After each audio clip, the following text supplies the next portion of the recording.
Thank you, Quinn, and welcome everybody and our counselors, and we have some attendees. That's great. We have a couple of delegations today and it's public meetings. So looking forward to tonight's agenda.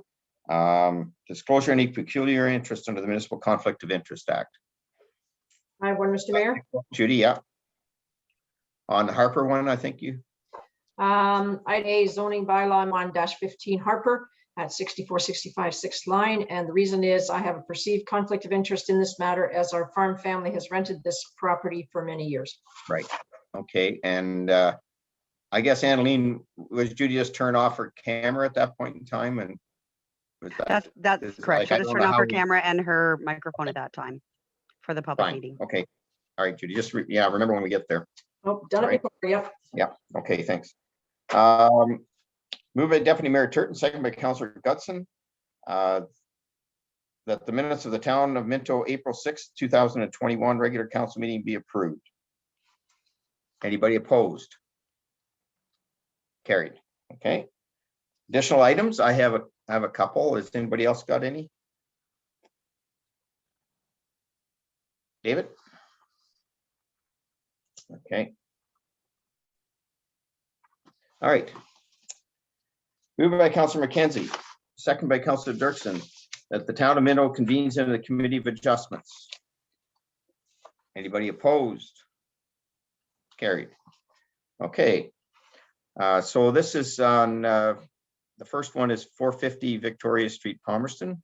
I'll call the public hearing to order and publicly state any decision reached by the committee today cannot be used to set a precedent. Each application considered by the committee is dealt with on its own merits, and no two applications are exactly the same. I will state the following. The public hearing is to consider a minor variance application MV 2021-04 for Peter Rhoda. Is that, have I got that right? Have I said that right? I don't know.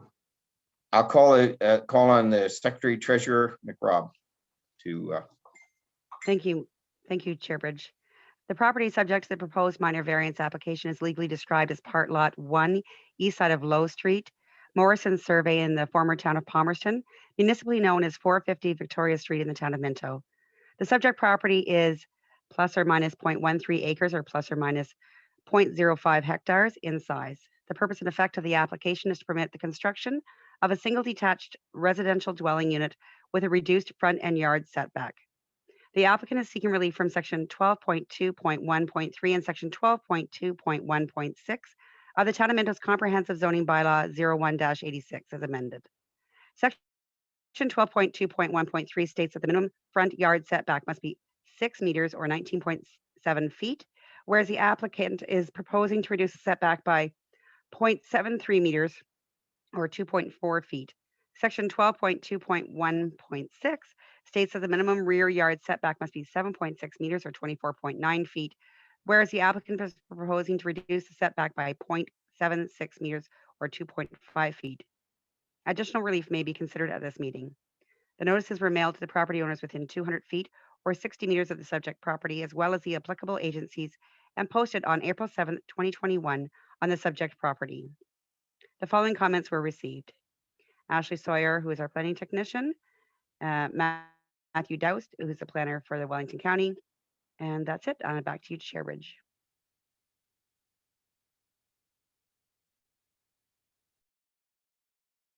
You will have to unmute yourself. Sorry, Chairbridge. I'll call on the applicant to provide any comments. Is the applicant here? There's Peter. Go ahead. Sorry, Peter, there. Can you unmute yourself? No. We'll just give him a minute here. Yep. We might want to call upon Ashley Sawyer first to present hers while we're waiting for Peter. Sure. Oh, there we go. Oh, there he is. Okay, go ahead, Peter. Yeah, so just because of the size of the property, with it being approximately 88 feet by 66 feet, the required setbacks are just, they make it a little bit tight to fit a single family dwelling that would really sort of suit our purposes. So that's kind of the reason for the application. If anybody has any more specific questions, I'd be happy to try and answer them, but it's pretty simple. Okay, you just hang in there, Peter, and I'll ask for Ashley to give her town report.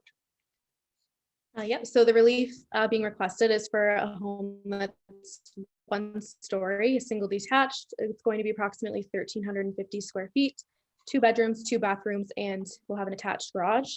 That's 1 car. There's already existing driveway access off of Victoria Street, so we're not concerned with the car overhanging or parking or anything like that, which is technically the side yard as the front yard faces onto Low. So the applicant is proposing to build this home and, as noted, needs the setback relief. And yeah, he said basically to reduce this home, you'd have to, any farther, you'd be giving up hallway space. So they make it either too narrow, the bedrooms or bathrooms are too small, or you make the garage too small. So Wellington County did note that they did not have any concerns regarding the development as it pertains to matters of county interest.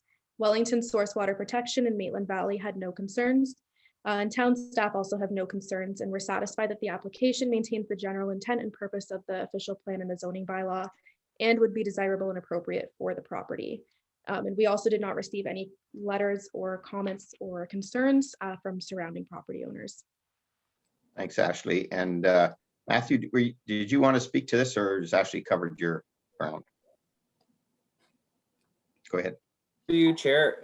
Appreciate the offer, but Ashley's done great. Like she mentioned, the county only commented on county's interests. So with that said, it's designated residential as well as in the urban center. And like she mentioned, we have no concerns. Thank you. Any questions from the committee? I'm seeing none. Secretary Treasurer McRobb provides resolutions for the committee to consider upon resolutions being carried or defeated. Do you want to do that, Annalee? Certainly. Thank you, Chair Bridge. If everyone is okay, I would read the approval one at Yes. this time for your consideration. The decision that the Town of Minto Committee of Adjustment approves the application by Peter Rorda for property legally described as Part Lot 1 East Side Low Street, Morrison Survey in the former town of Palmerston with the municipal address of 450 Victoria Street in the town of Minto to provide relief from section 12.2.1.3 and section 12.2.1.6 to reduce the required front yard setback by 0.73 meters or 2.4 feet and the rear yard setback by 0.76 meters or 2.5 feet. Through you, Chair Bridge, we would need a mover and a seconder. I have a mover and a seconder for that. Deputy Mayor Turton and Councillor Gunson. Anybody opposed? Carried. Okay, and then you'll go through I'll go through this, and then same thing, they'll have to come in and sign, right, Emily? Yes, that's correct. Okay. Okay, the following information. Anyone wishing to receive a copy of the notice of decision of the Committee of Adjustment in respect to the minor variance application must make a written request to the clerk of the town of Minto at 5941 Highway 89, Harrison, NOG 1ZO, or email at annalee@town.minto.on.ca. I'll officially adjourn the public meeting. Thank you, Peter, and good luck on your Thank you very much. Take care. You too.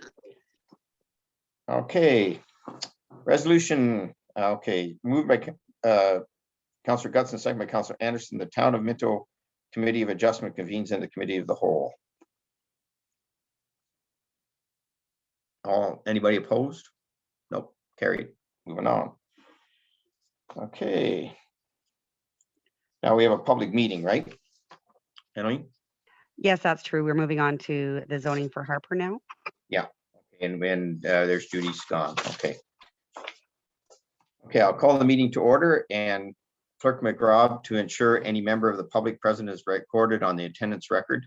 I will state the following. If a person or public body does not make oral submissions at the public meeting or make written submissions to the Town of Minto before the bylaw is passed, the person or public body is not entitled to appeal the decision of the Town of Minto to the local planning appeal tribunal, and the person or public body may not be added as a party to the hearing of the appeal before the tribunal unless, in the opinion of the board, there are reasonable grounds to do so.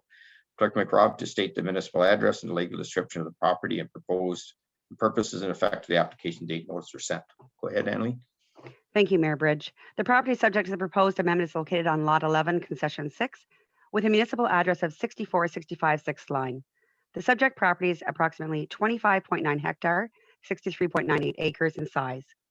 The purpose and effect of the proposed amendment is to rezone the subject lands to prohibit future residential development on the retained agriculture portion of property and permit an increased ground floor area for the 351.2 meters squared or 3,780 foot squared accessory structure on the severed lands.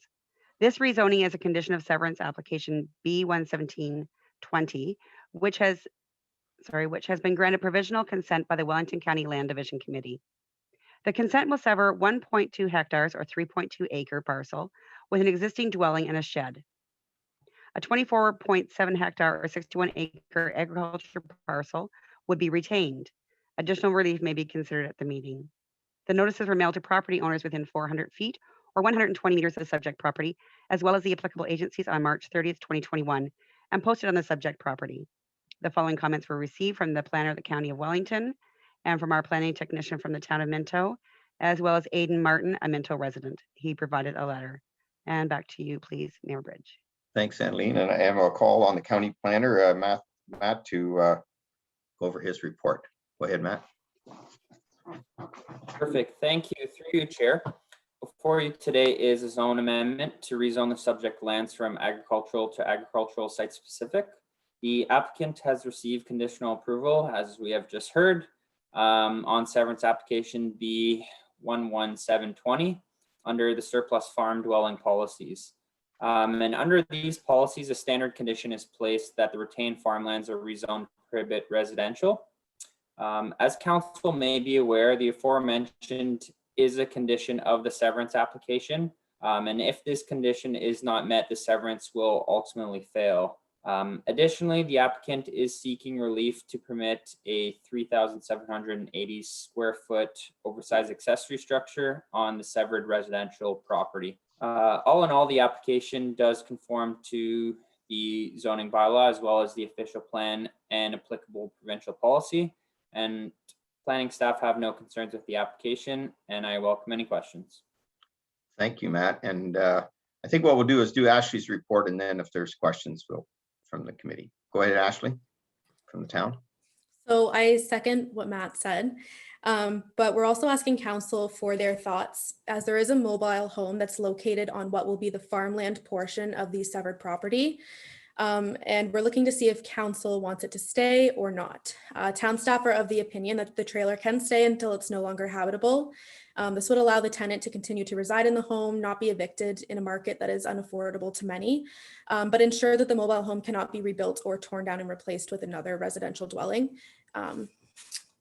Maitland Valley indicated they have no objections and it's generally acceptable. And town staff also support the accessory structure staying with provisions in the bylaw that state if and when the accessory structure is removed, then permission for the increased ground floor area is lost. Yeah. Okay. All right. Well, then we'll follow up. I guess we'll go right through it, and then the questions will be at the end. I realize that's what I'm supposed to do. So I will call on the applicant's agent, Sarah Shannon. Is Sarah here? Yeah, I'm here. Go ahead. Go ahead, Sarah, if you would like to make any comments.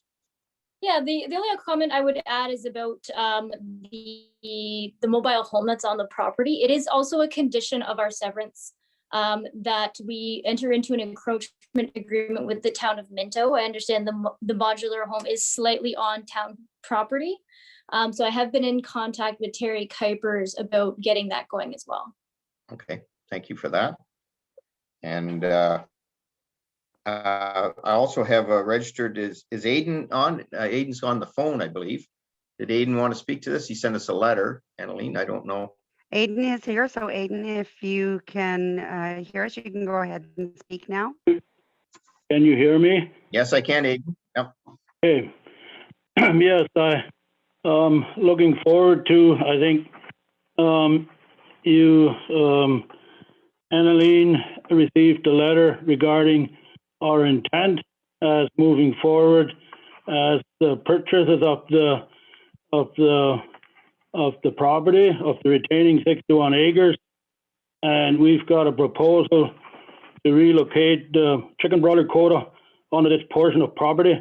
And I did talk to Terry Kuipers, and we're in the guidelines of the MDS Schedule 2 from the property distance from from the Harbour residence off Gillespie Lane, where we've got another access from the driveway onto Gillespie Lane from the milk transport truck. And yes, we feel this is an agricultural property that we want to contain livestock, as well as all our other numerous farms we got contained right in the area. This could be a future development for one of the siblings, and we have that in our mind. And then right in this farm building operation of the chicken barn, to be able to provide a dwelling that could be in that cluster. I'm not creating a residential development of creating just another house, but I mean right in the cluster, that it could create the livelihood of that farming operation. That is what we have in our intent, but I'm not proposing of any objection regarding the sale and severance of the Harbour residence.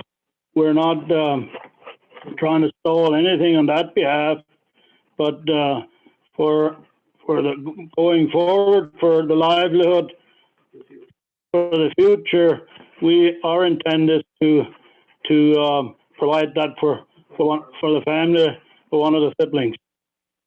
Thanks, Aidan. And thanks, yes. Okay, thank you. Okay, that's good. And we've heard from everybody now, so I'll turn it over to the council for any questions they may have.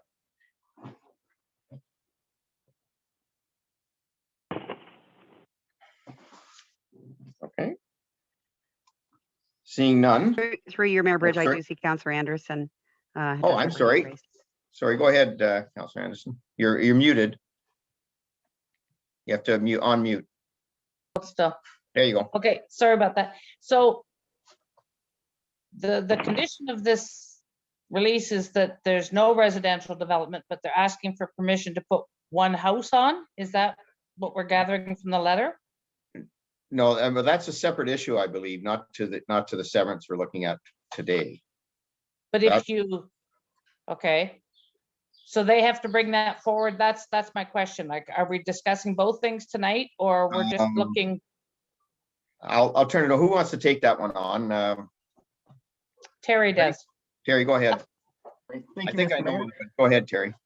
Just to clarify the situation, so normally a surplus farm dwelling severance, you're separating the house from the farmland.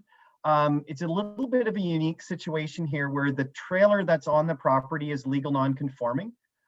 When it was established, and I can't recall off the top of my head the exact year, it did conform with the zoning bylaw. However, the zoning bylaw changed, and so the location wouldn't be permitted today if it was to be rebuilt.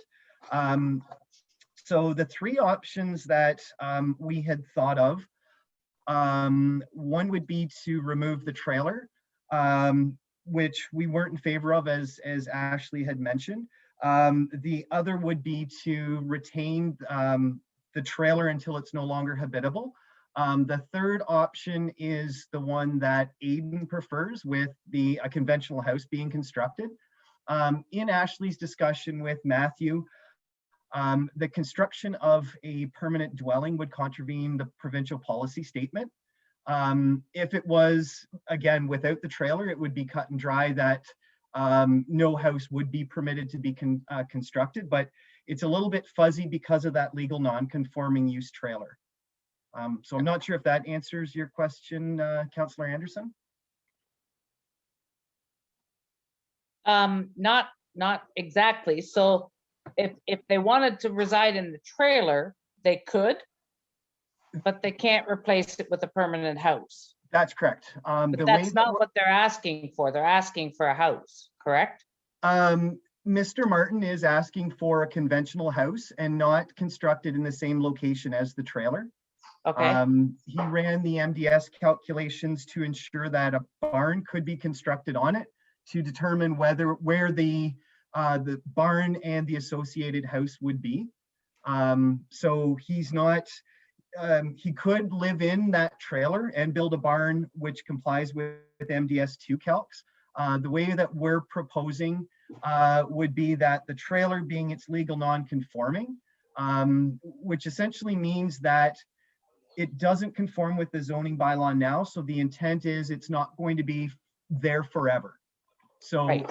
if it's approved that the trailer could be replaced with an additional trailer, that could continue on in perpetuity, like forever. Right. So we're proposing being the trailer, at least from the roadside, is in excellent shape.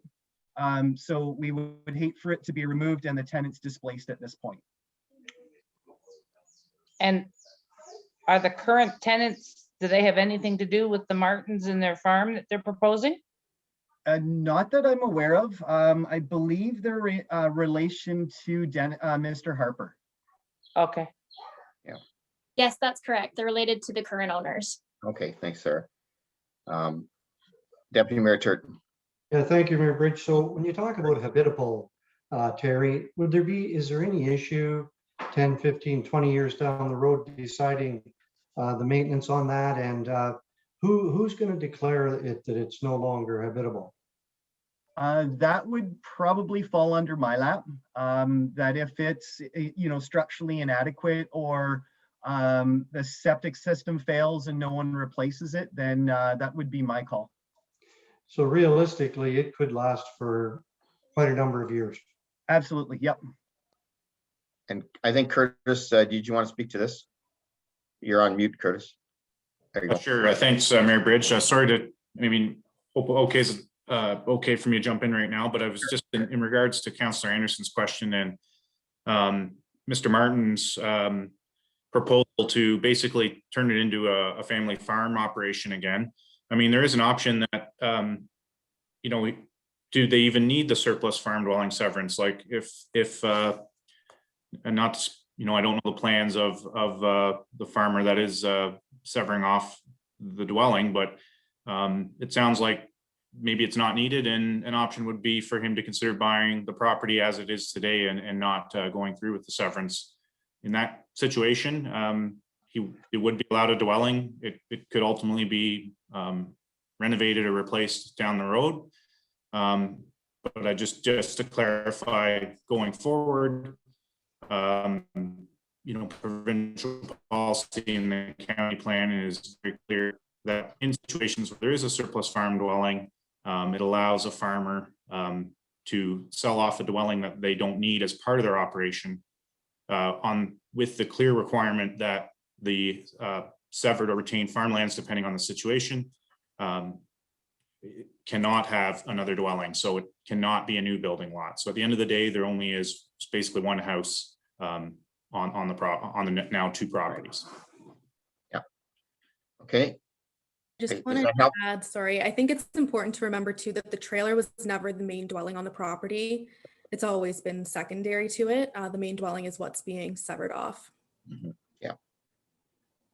And I like the fact that the council the staff has recommended to the council that we keep it. We're really short of rental accommodations anywhere, as we know, and our next item kind of talks about that. So I kind of like that. What Curtis is talking about is we really have to protect that issue with the land and having, we've done a lot of severances over the years where we've severed off 2 acres and left 98 acres or whatever as farmland. And if we do anything to harm that, I really wouldn't want to see that. So I think the options that the staff have come up with seem to work for now, and that's what my thought would be. But has anybody else got any other comments they want to make? Did you get your answer, Councillor Anderson? Sort of. They can't build a house right now. That's what we're saying. Right. And does the condition of the sale of the land depend on that? Are they counting on building a house, or? I don't know. Sarah? Yep. Yeah, I can speak to that. We do have an agreement of purchase and sale that we have entered into. It's conditional on the severance. There is nothing in the agreement that was conditional on being able to build a house. Okay. Okay. Yep. I think Aiden just wanted to let you know that's what his thought wants for So that's why the letter was stated that way. He has no objection to the severance. Okay. Where am I on this thing? Is anybody else got any more questions? If not, I will state the following. If you wish to be notified of the decision of Council of the Town of Minto in respect to the proposed zoning bylaw amendment application, you must make a written request to the clerk of the Town of Minto at 5941 Highway 89, Harrison NOG 1ZO, or email at anneleen@town.minto.on.ca. There's no further comments. I'll adjourn this public meeting. Thank you. Meeting adjourned. Okay. Next up, we have a Town of Minto accessory dwelling units. And I will call the meeting to order, and Clerk McRobb to ensure that any members of the public present is recorded on the attendance record. I will state the following. Pursuant to section 3419.1 of the Planning Act, a person or public body does not have the ability to appeal this amendment to the local planning appeal tribunal as it implements additional residential provisions outlined in section 16.3 of the Planning Act. Clerk McRobb to state the municipal address, legal description of the property, purpose and effect of the application, the date, notice are set. Go ahead, Daleen. Thank you, Mayor Bridge. The proposed amendment affects all lands in the town of Minto. The purpose and effect of the town-initiated amendment to the comprehensive zoning bylaw is to introduce regulations to permit additional dwelling units to be located within a principal dwelling and or within an accessory structure that is located on the same lot as the principal dwelling. These changes are being proposed in response to provincial legislation, Bill 108, More Homes, More Choices Act 2019. This legislation requires that municipalities allow opportunity for additional dwelling units as of right. The notice was published in the Wellington Advertiser in both the April 1st and April 8th, 2021 issues. The following comments were received from Curtis Marshall, the Manager of Development Planning from the County of Wellington, Ashley Sawyer, our Planning Technician for the Town of Minto, Brandy Walter, Environmental Planning Coordinator for SVCA, Patrick Huber Kidney, the Environmental Planner and Regulation Officer for MVCA, and Michael and Gail Harshorn, Minto residents, with a letter of support, which was attached. Back to you, Mayor Bridge. Thank you. And I will call on the Town Planning Technician to provide comments regarding the proposed amendment. Ashley, go ahead. All right, so as Anneleen mentioned, this zoning bylaw is to permit for additional dwelling units, both attached and detached. And it is a response to provincial legislation that states that zoning bylaws should allow for second units to be established as of right, which the wording is a little strange, but the ministry breaks that down and says that it means that it's a phrase to refer to the ability to apply for a building permit without having to make a development application, like minor variance zoning, etc. So done a lot of research on this. And here's just some interesting points that I wanted to point out before we get into the bylaw itself. This is data based on StatsCan, Canadian Real Estate Association, and CMHC. Less than 7% of housing built in the last 20 years was intended to be rental. 83% of buyers now feel they can't afford the average resale home. Less than 2% of rentals are vacant, and nearly 60% of renters can no longer afford even a 2-bedroom apartment. So this zoning bylaw has a bunch of different benefits to it. One, that it's going to increase the supply and range of affordable housing. It also allows homeowners to earn an additional income to help meet the cost of home ownership, provides more housing options to different demographics, mixed income communities. It efficiently uses the existing housing stock and infrastructure, creates jobs in construction and the renovation industry, and it assists municipalities in providing affordable housing for their residents.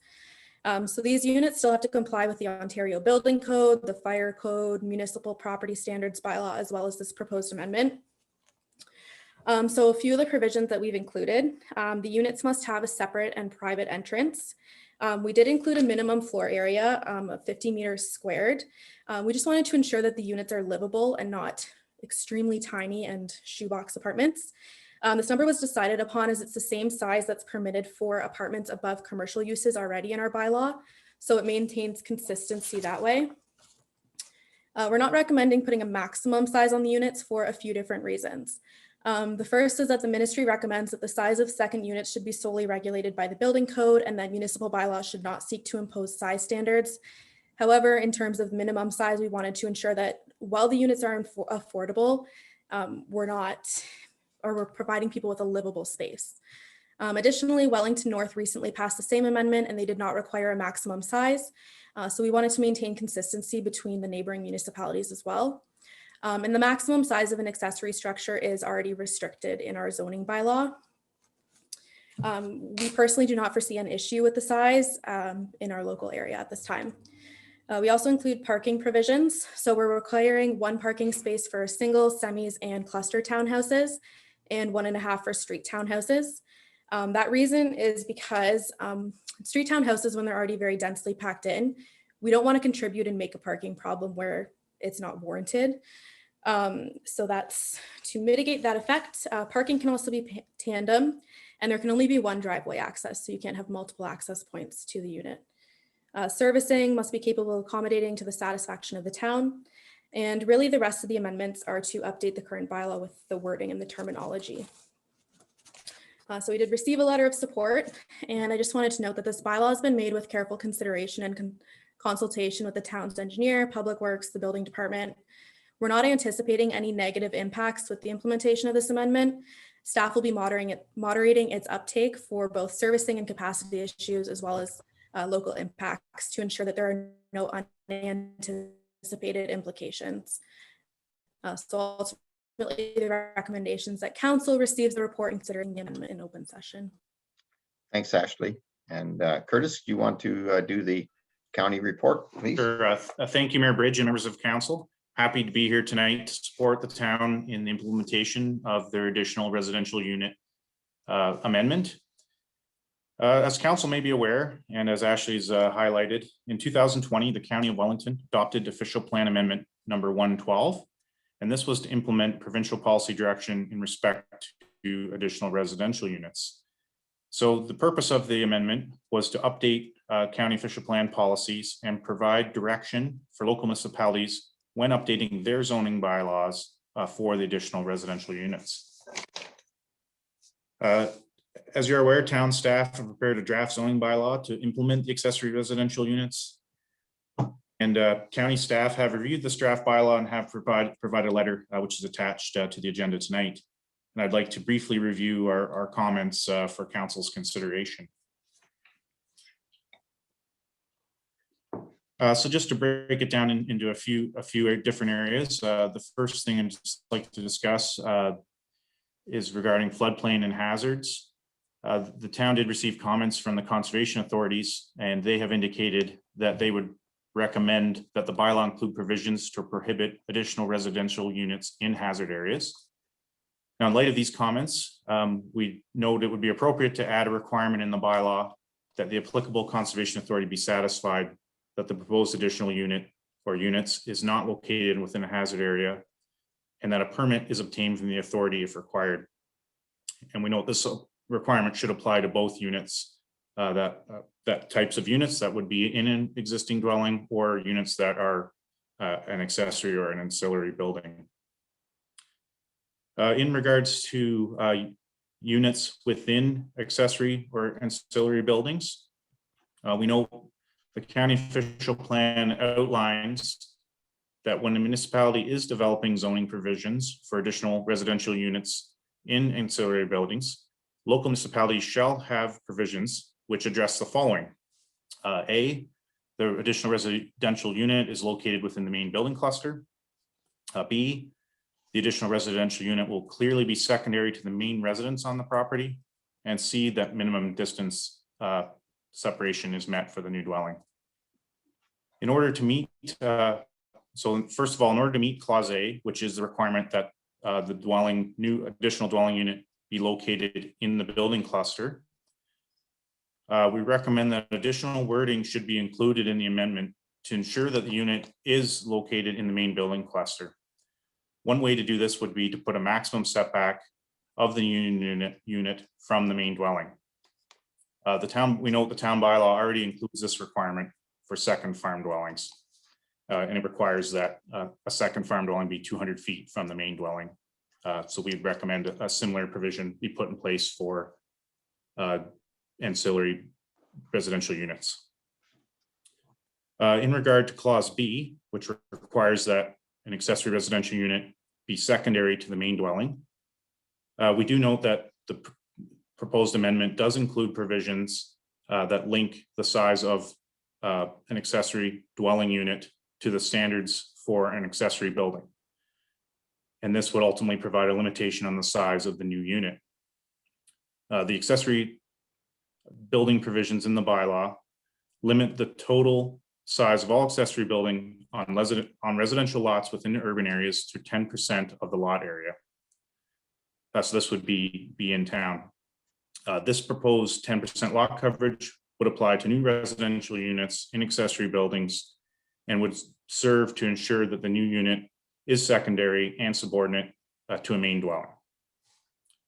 However, where we have some additional concerns is in the R1A zone, which are large residential lots, and the agricultural zone, where accessory buildings are permitted ranging in size from 2,000 square feet on a lot smaller than 1 acre, up to 5,000 square feet on larger lots that would be approximately 9 acres or larger.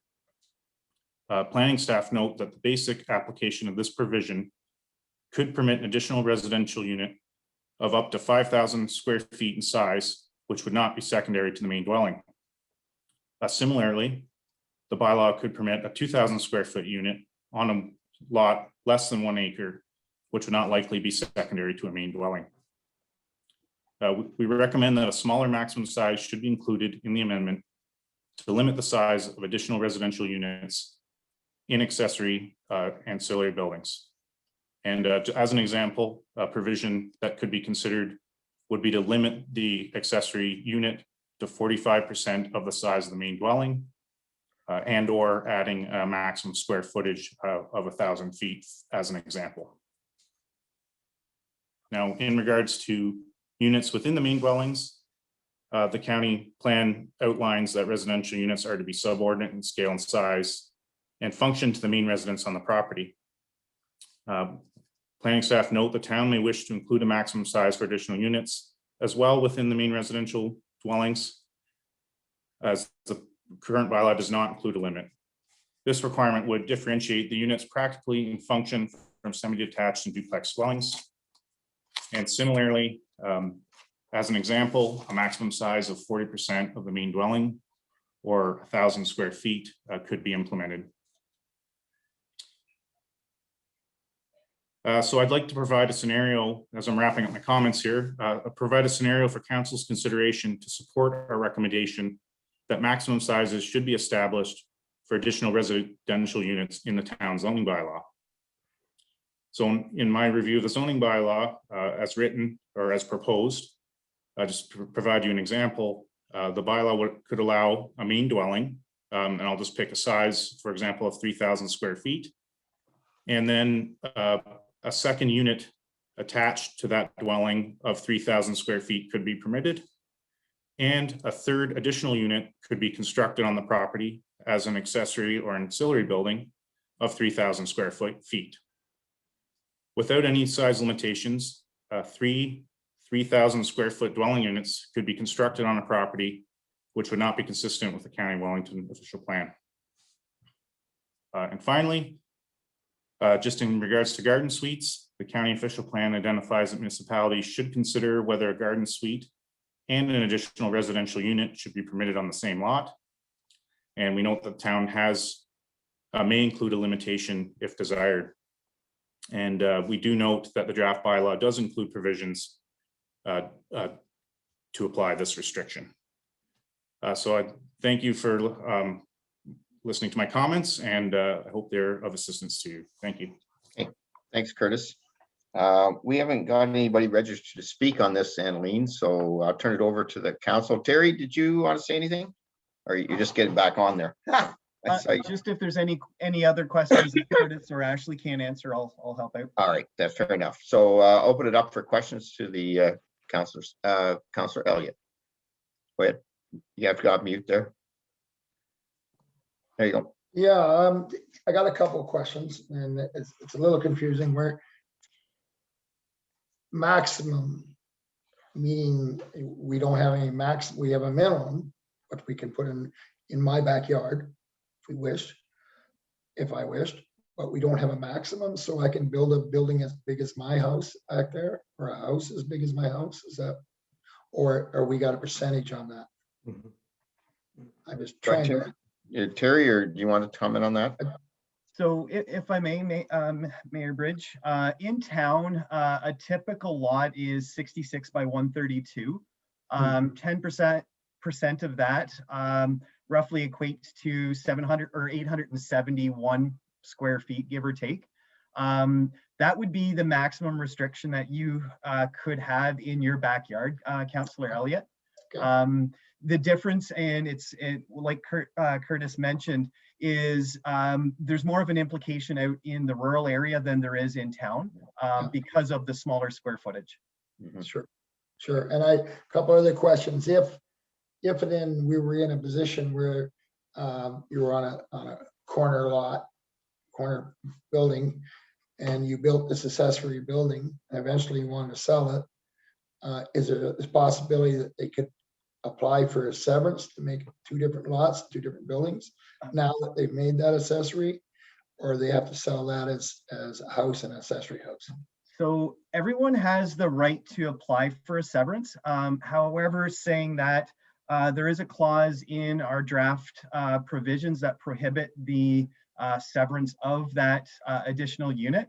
And the PPS, the county official plan wouldn't support that severance either. So someone could apply, but probably 99.9% of a chance that it would be turned down. So if you build it, you're selling both, if you want to sell it. Correct. Yep. Correct. One more question. I'm trying to get how much on the lot, how far in the lot can you come? If you're at your edge of a road, you have to be back your 30 feet or whatever it is. Yes.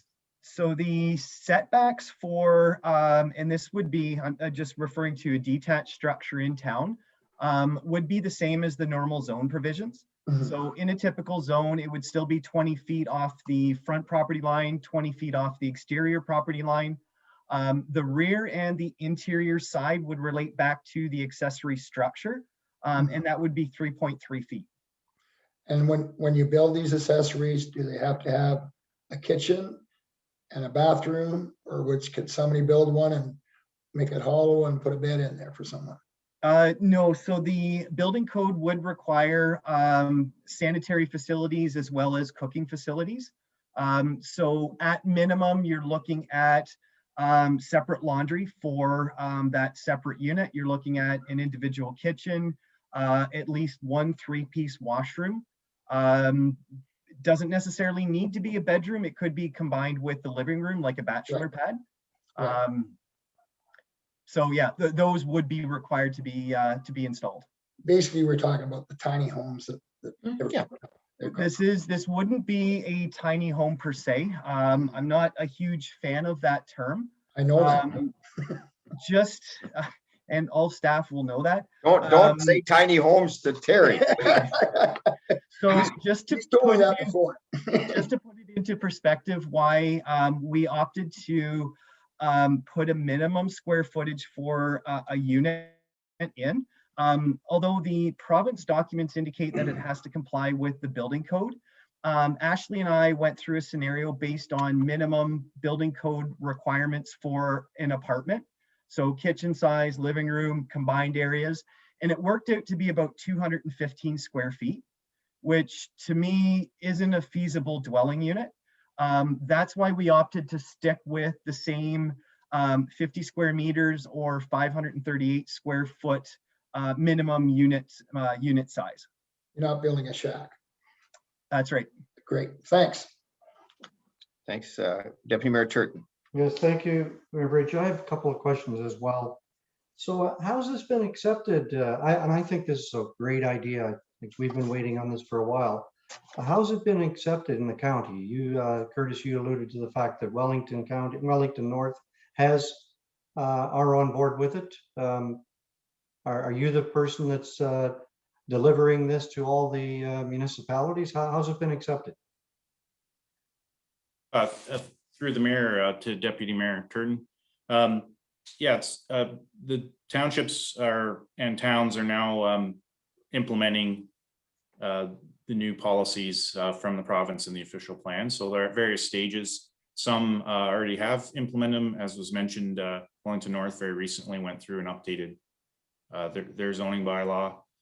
Some of the other townships are working on it, or likely in the near future we'll be getting to it as well.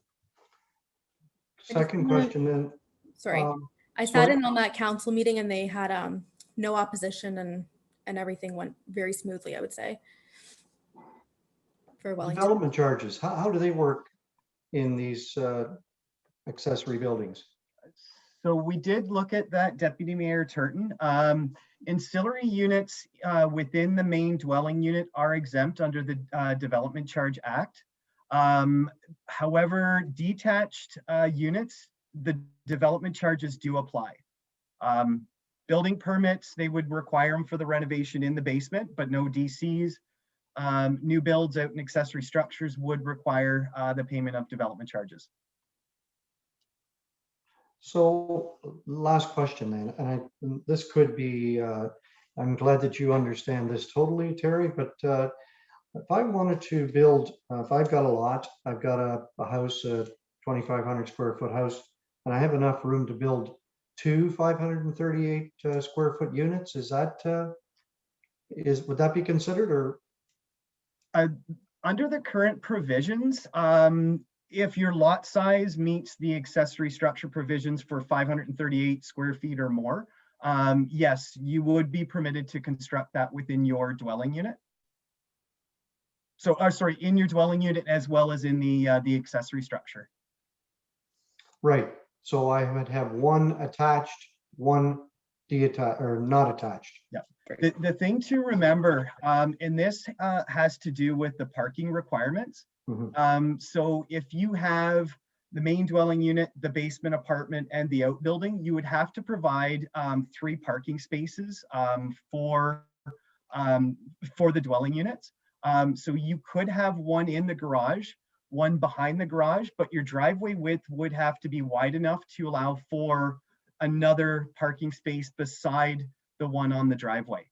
And this is what Ashley alluded to when she mentioned our proposed increase in street townhouse parking. We've got some proposals for 20-foot wide units.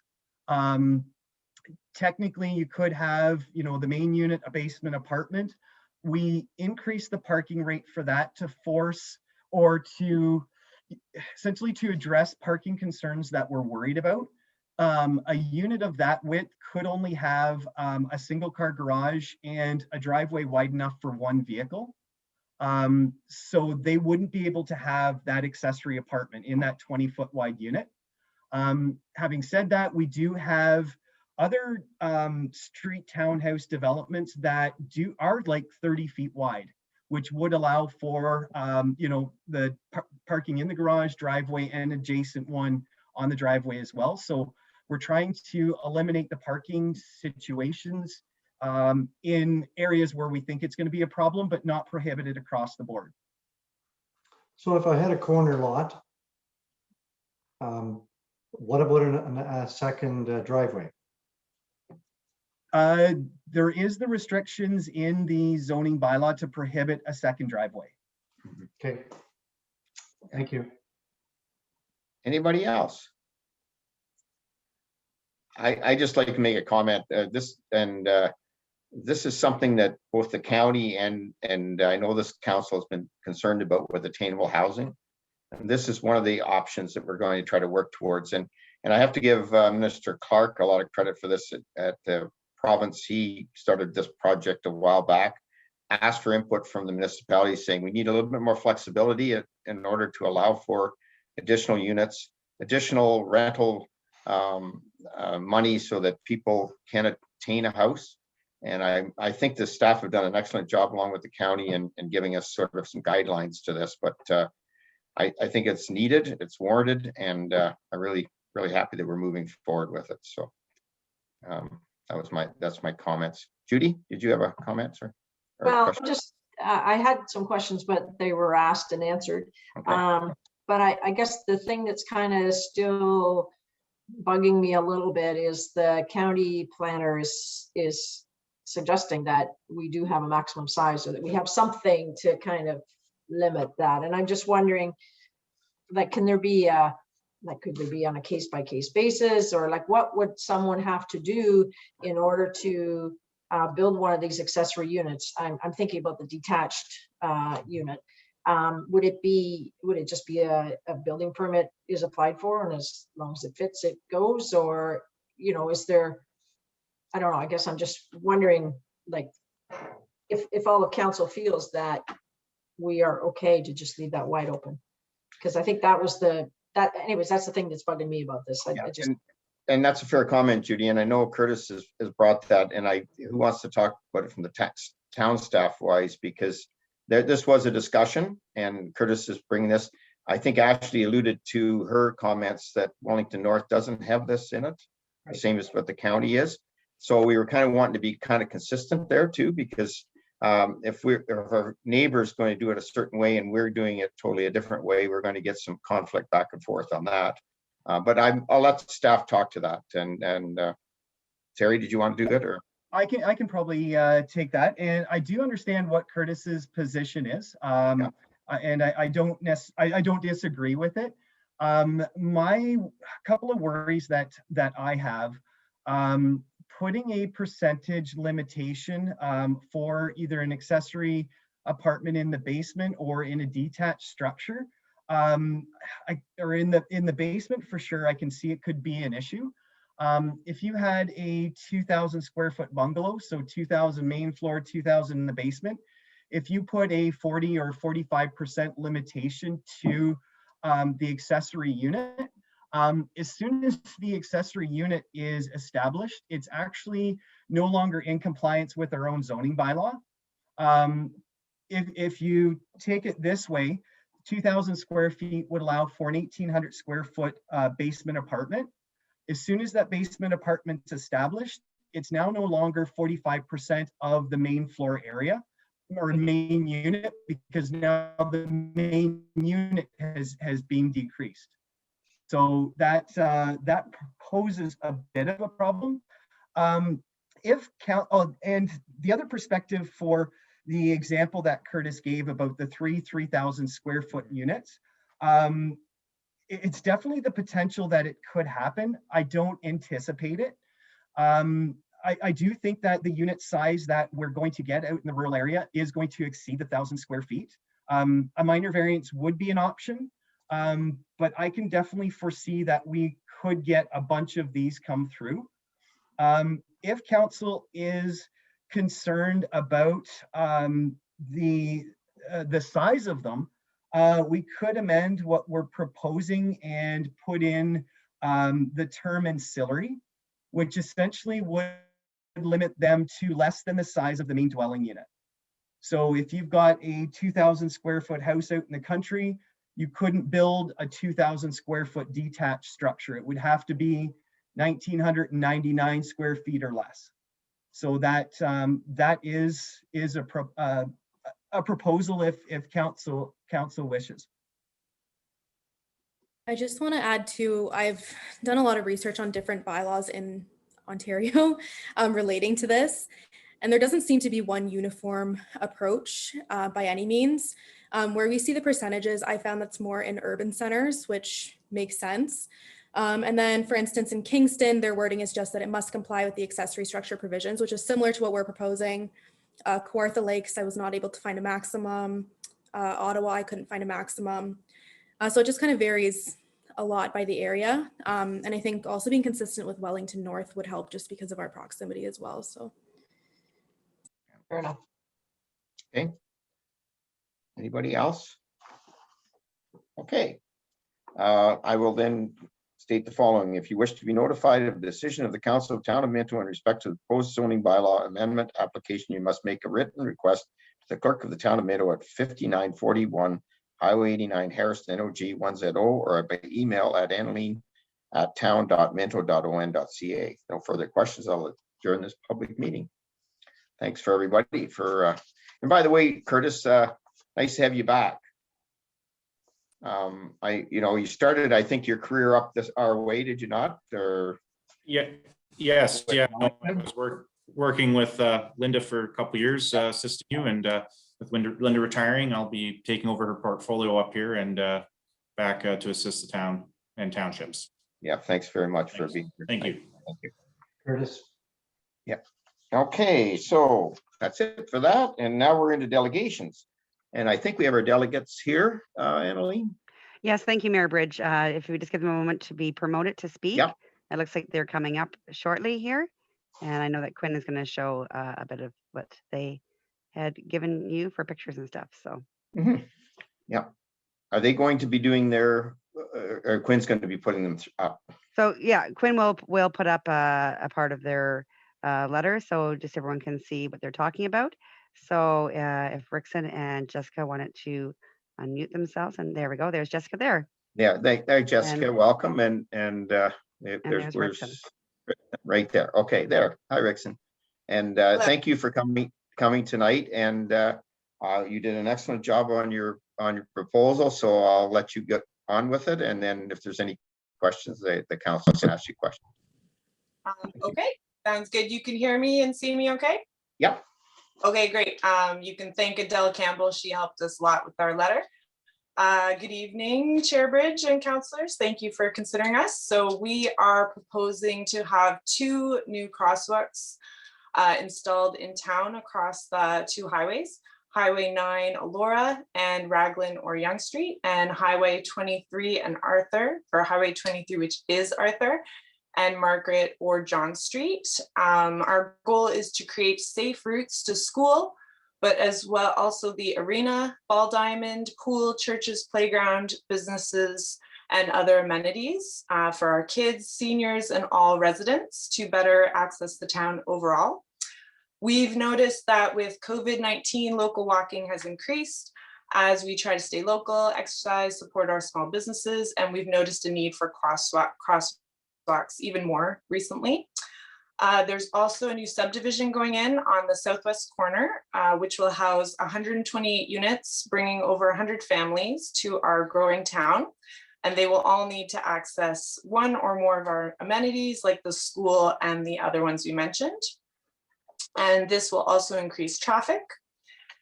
And there also, I don't think there will be a new playground in the new subdivision, which is on that southwest quadrant, which is the one that we would like to connect. So that quadrant will still need to cross over to the other areas to reach the playgrounds.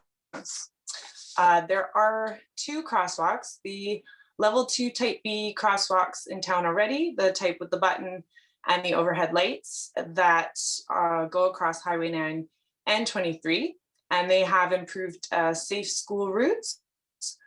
And they also have crossing guards, but they do not connect to the southwest quadrant, which is the farthest from the school, which means these children have the longest and most dangerous route to school with no crosswalk and no crossing guards, and they must cross a highway to reach the school. We are also requesting crossing guards and even sidewalks in town, but we realize that may need to be a different proposal. But we do hope that every child in Hairston can have access to a crossing guard to ensure a safe route to school. And finally, the precautionary principle we would like to bring up. It's take precautionary measures today as a risk mitigation strategy to create a safer community and prevent future accidents. Or in other words, I like to say, put up the baby gate now before the baby falls down the stairs rather than after. And we did a petition and we got over 100 signatures. So I'll just read a couple of the comments that the residents left. So Sloan Ruber, who's a resident of Hairston, she said, I like living in a community that prioritizes the safety of our children and residents. And another one is from Jessica Cottrell. She says, everyone, especially our children and seniors, need safe ways to cross the street, and they get busier every year. So that's our whole proposal. And Jessica, did you want to add anything? I think you basically scoped our main what we're looking for. Like I live on, we're both living in the southwest quadrant here. So we both have to cross a highway to get to a playground for our kids. We've got 7 kids between the 2 of us. And it's getting like especially busy on weekends when they're more, well, playgrounds, I guess, are open again, but it takes quite a while and kind of dodgy situations just to get across to the arena or the pool, the playground, the ball diamond, anything on that other quadrant. So yeah, it can get scary. It's a busy road for sure, especially now we get in the good weather. Cottage country. Great presentation, and if any, I can ask for questions from the council. I'm going to make a recommendation that we turn this over to staff for a report to come back to us so that we can have them look into it. And thanks for some of your details there. And I know they worked hard on those other 2 crosswalks that you see in town. That wasn't an easy thing either when you're dealing with MTO and another county, but so they have some experience. So if that's what I thought we could do, if the council wants to ask any questions right now on the report or wait till we get it back, it's up to the council. Well, they have you here, so go ahead.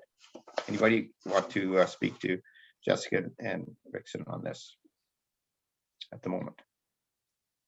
Deputy Mayor Turton. Yeah, thank you, Mayor Bridge. I think it's really well done too, Jessica Rickson, and thank you for bringing it along. I mean, often we wait. I agree with you. We don't put up the gate until the kids fall down the steps. And in this particular case, it's great that you guys took the time to bring this forward. So thank you for that. Oh, you're welcome. Thank you for having us. We're actually really enjoying the experience. We're learning a lot. So I'm glad that it's helpful. Maybe I'll ask Derek to maybe make a comment. Is that what we can do, Derek, as far as the...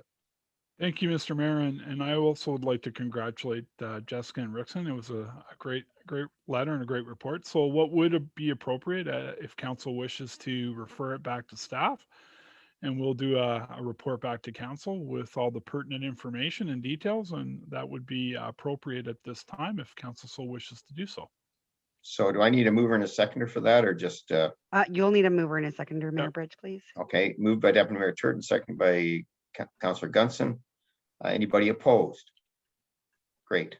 And we'll try to do this as quickly as possible because we're getting into those summer months, and so staff will get on it right away.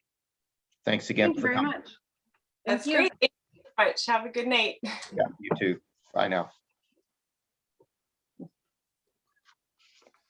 Okay, next up, I've got correspondence received for information requiring direction of council. Moved by Councillor Elliott, seconded by Deputy Mayor Turton. The Council of Town of Minto receives the correspondence information. Anybody want to pull anything out?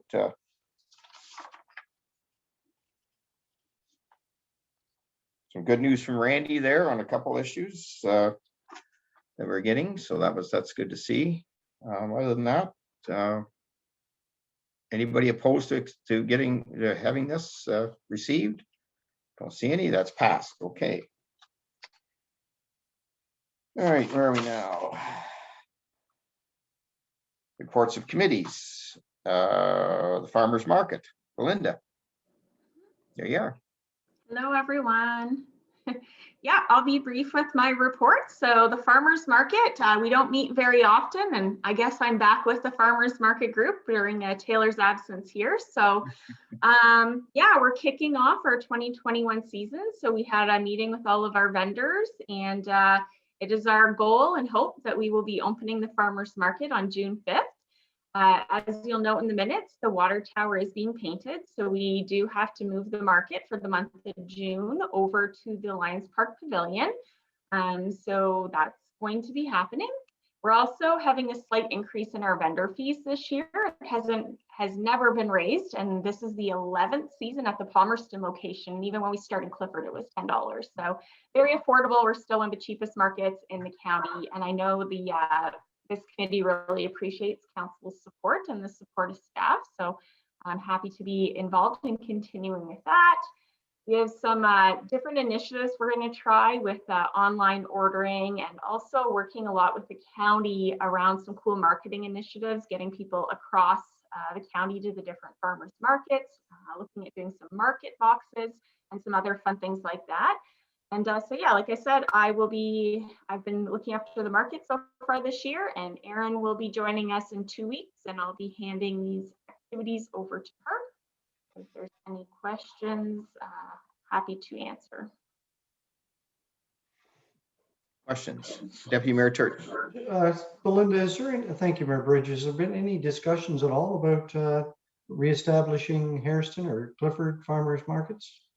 That's funny you mentioned that, Deputy Mayor Turton. We had Clifford Connects and Clifford Rotary Club meeting last night, where we were looking at our design concepts for the Clifford Rotary Celebration Square. And we have made it so that square will be vendor friendly, whether that's an artisan market, maker market, farmers market, or a combination. There is interest in Clifford for doing that. So that is, yeah. Thank you. And Deputy Mayor, that, as you know, it's on the right side of the road. If people are going up to it's on, yeah. So, and we have, well, the parking lot to be paved this year at the back. So we think that people might stop there. So it was really a good meeting the other night on that. So yeah, a good idea. And you know, the farmers markets, Belinda mentioned the fact that the county, and I have to give Christina a lot of credit. She works very hard, but when they went through this pandemic last year, they really worked well together. And now they're actually going to do a lot of, as you say, marketing, Belinda, of all our markets in Wellington. So, you know, maybe as things get better, you might want to go down to a different market one Saturday and hope somebody will come up to your market. They're going to do a lot of cross marketing. And I think that's just great. And as we move forward and going forward, we've, as you know, we got $5 million for the circular food economy. And one of those things they're talking about is a food hub. So this would again help the farmers markets and what we've got going there. So I really am excited about it. And let's just hope we get through the pandemic enough that June 5th, we open it up. Yeah, and we have, just on that note, we have been in correspondence with our other market partners in public health. And if we're still at a stay-at-home order, we can open the farmers market as we have. It's an outdoor market. We had all the COVID precautions in place. The only difference is that we'd only be able to have our food vendors. Right. So our artisan vendors could not be a part of those markets, but the market could open following all of our precautions. That's good news. Okay, thank you. And okay, so I have a moved by Councillor Anderson, second by Councillor McKenzie. The Council of the Town of Minto receives the Minto Farmers Market Committee minutes of April 7th, 2021, and approves any recommendations contained therein. Anybody opposed? Carried. Okay. Staff reports. Belinda, you're still on board. Yeah, so another exciting one that's coming up. Hopefully you like the pictures in this report. Mural Mania in Hairston last year was very well received, and as a result, the Hairston Rising Group and the All Aboard Palmerston Group both wanted to have murals done again this year. So if you're familiar with the mural that's on the Hairston Legion, that was done by Blaze, and he's a graffiti muralist from Toronto, and both groups rave reviews, wanted him back.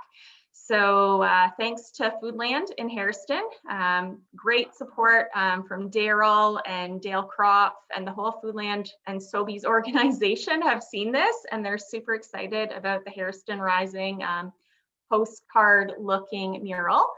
And then thanks to the Palmerston Lions for letting us install the Palmerston mural on the side of their shed. So tonight we're just looking for your support in signing agreements to put the mural on Foodland, and then the agreements with Blaze, the artist. So looking to get started again, pending the stay-at-home order. Hairston is supposed to get started May 23rd, and that should be completed in a week and a bit, and then he'll move over to Palmerston. Great, thank you. So moved by Councillor Dirksen, second by Councillor Elliott. The Council of Town of Minto receives the Business Economic Managers Hairston and Palmerston mural installation report and considers a bylaw in regular session authorizing the mayor and clerk to execute the mural agreement to the town of Hairston and the artist agreement with Blaze. How do you say his last name? That's a great question. I still haven't figured it out. Winderham. I'm gonna go with that. We'll see. Any comments or questions? Anybody opposed? Oh, sorry, Councillor Anderson. Yeah, there you go. Sorry about that. I just want to comment on the proposed murals. They are stunning. They will be a real pop of color and nicely themed for the two towns. I was really impressed with them. Thank you. Yeah, we're really excited. They're going to be definitely Instagrammable. Yes, for sure. And it just goes to be, we're getting so good at all this stuff, and we just haven't been able to showcase it to the rest of the world yet because we've been in this pandemic since we started this downtown thing. But I kept saying to Belinda, we'll get out of this soon, and then we'll really be open for business and really well set up and well geared up to go for it. So yeah, thanks for those comments. I said, anybody opposed? Carried. Okay. I'll turn it over to Councillor Anderson to assume the chair for the fire service management team. Go ahead, Councillor Anderson. Thank you, Mayor Bridge. And I will turn it over to Chris Harrow, or Chief Harrow, to give his report. Thanks, Councillor Anderson. I'll be brief again tonight. This is, I'm sure you've heard about the fire service grant that's been out there. Part of the grant is we've applied to accept it. We're applying for the transfer agreement, and part of that is we need a council resolution of support to accept this grant. It's a grant that came out when the fire college closed to help ease some of the burdens. We received $6,700. We're partnering with other departments in the county to put an officer training program together. And then also we're going to use some of the money to purchase some tablets and computers and whatnot to help us with the implementation of this program. So I'll take any questions. Any questions or comments? Seeing none. I don't see a recommendation. Do we have to make a motion? I've got it here, Councillor Anderson. Do you want me to read it for you? Moved by Deputy Mayor Turton, second by myself. The Council of Town of Minto approves the application submitted by the Fire Service Management Team for the Fire Safety Grant Program and allow the staff to enter into a transfer payment agreement with the province to receive funds. You have to call the vote. Yes. Any in opposition? Seeing none, that motion's passed. And I'll hand the chair back to Mayor Bridge. Thank you, Councillor Anderson, and I'll turn it over to Deputy Mayor Turton. Thank you, Mayor Bridge. I'd like to introduce our Deputy Treasurer, Mr. Mark Potter. I'm not sure how many times he's had the opportunity to be at a council meeting, real life, not real life, but anyways, welcome, Mark. We've got a couple of items on the agenda here tonight. The first, a couple of one good news story, maybe two. This first one is the 2020 year-end operating results, preliminary and unaudited. So, Mark, please go ahead. Well, thank you, Chair Turton, and good evening, Council. It's my pleasure to present tonight the 2020 preliminary year-end operating results for Council. We thought it important to get results in front of Council as soon as possible, just based on the challenges that we had in 2020 that everyone faced. And I'm happy to report that it is a good news story. Treasurer Duff did report to the council in March 16th of the Safe Restart funding that we did receive. In total, the town of Minto received approximately $290,000, of which $164,000 was allocated to 2020, with the balance being deferred to 2021. So the $164,000 is inclusive within the numbers that you see here tonight. So the report does have a summary on page 2 by department, as well as details in Appendix A of all the different divisions. But just as a summary for council, you can see that the tax supported departments for the town of Minto did have a favorable surplus of approximately $178,000. General revenues, which is a fancy way of saying taxes, are ahead of budget by approximately $170,000 as well. For the non-tax supported budgets, they did have a surplus of $385,000, and the transfers to capital were over budget by about $275,000. So in total, the town of Minto does have $459,000 at year end, which we are able to transfer to reserves to help offset future tax mitigations or fund future capital programs. And that is my summary, Chair Turton, and I'm happy to answer any questions. Questions for Mark? Councillor Anderson. And then Councillor Dirksen. Sorry, Councillor Anderson, you just went back on mute. Sorry. There you go. Just my mouse has jumped, or that little screen here is bouncing around. I just have a question about the non-departmental. What does that include? It didn't have anything budgeted, and our year-end actual is the same as the amount that wasn't budgeted. What is that? What does that entail or cover or? Through you, Chair Turton, to the councillor, the non-departmental area is made up primarily of grants that the town of Minto receives, as well as the mayor's golf tournament. So there is a budgeted revenue in non-departmental of approximately $1.5 million. And at year end, we did receive all of the money that was budgeted. Okay, all right. I just, when it was in brackets, it looked like there was nothing budgeted, and I'm thinking, how did that come to be? Thank you. Thank you. Councillor Dirksen, go ahead. Thank you, Chair Turton. So I'm wondering about the people and property. It seems every time we look at one of these, people and property is way over budget. And I'm just wondering, like, can we be more accurate on that, or what happened to that in 2020? Was that pandemic related, or exactly, 254%? That's pretty big variance. Through you, Chair Turton, to the councillor, absolutely.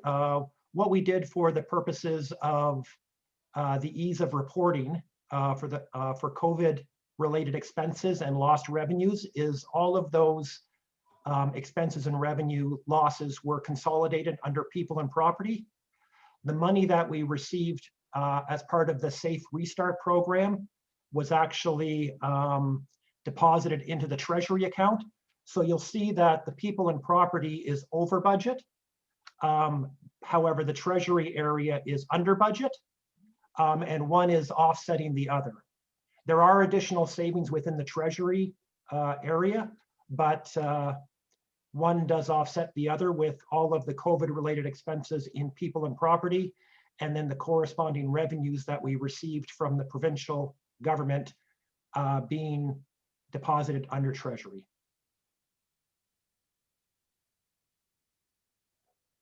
Thank you. Other questions? Hearing none, we've got a mover of Mayor Bridge, seconded by Councillor Anderson, that the Council of the Town of Minto receives the April 20th, 21 report from the Treasurer regarding the 2020 year-end operating results, both preliminary and unaudited, for information. Is there anybody against that motion? That motion is carried. Mark, thank you very much for getting on with us tonight, and we appreciate your report. I'll pass the chair back to our mayor. Thanks, Deputy Mayor Turton, and thank you, Mark, too. That was a good first report. Nice to be able to put good news out there when you're reporting in the Treasury Department. Rather than bad news. You should come more often. Yeah. Anyways, next up, our Chief Administrative Officer, and he's going to give us a really another good news story on the grant update. And go ahead, Derek. Great. Thank you, Mr. Mayor and members of council. It is my fantastic pleasure to announce that we did receive $1.7 million for our arena upgrade to Palmerston. That's wonderful news. As part of moving ahead on a project this size, I'm proposing in my report that we establish a project team, and the members of that project team are there. The purpose of the project team would be do a number of items. Is that we have to reevaluate the program that was submitted because it was submitted some time ago. The team itself is made up of community members, staff, of course, the chair of PRAC, and of course, it's not written in the report, but the mayor as a member at large, of course, as he has that right to go in and out of all committees. But we're very excited about getting started on this. We think that this is going to be great for the community, great for the Palmerston Arena, and we're so excited. So I'm happy to answer any questions you might have. Back to you, Mr. Mayor. Stop here. Deputy Mayor Turton. Thanks, Mayor Bridge. Derek, how does that money flow? So through you, Mr. Mayor, to Deputy Mayor Turton. Well, it's an interesting concept in that we will now start to pursue our transfer agreements with both levels of government.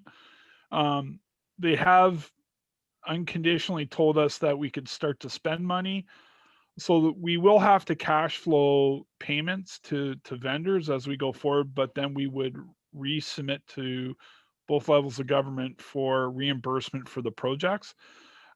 As you may know, they do have some stipulations about procurement and other things that have to be followed as we start to move forward. But we are going to move forward as quickly as possible. So we spend the money, we have an invoice receipt, and we present it, and then we get paid. Yeah, we typically pay first and then then send it back to both levels of government for reimbursement. Thank you. That can be fast or not so fast. It all depends. But yeah, I think I've heard Gord say before. Gord, what was that money that was in front of us there? He said, well, that was something that we did 3 years ago, and the yeah. Well, hopefully it's better than that. I mean, I would hope it's better than that. But yeah, just kidding. Through you, Mr. Mayor, we do at times have to cash flow projects endorsed by other levels of government. Yeah. Anyways, okay, I've got Councillor Elliott and Councillor Dirks. Go ahead, Councillor Elliott. Yeah, personally, I'd like to thank council. Many, I don't even know the date. We went back and we decided that this is the project we wanted to apply for. Council dug in after that fact when we made that decision, and our staff were amazing. Gordy prepared a lot of the paperwork to put it together, and thank goodness for MP and our MPP, John Nader and Randy Pettipies. They fought for us too. There's only so much money to go around, and it's been the first recreation grant of that type since I think '78. For us to receive it is a real bonus, and I think it's just fabulous for our community that we can go ahead in a project that large, and it'll be the best thing for our community for sure. So thank you again. Okay. Councillor Dirksen.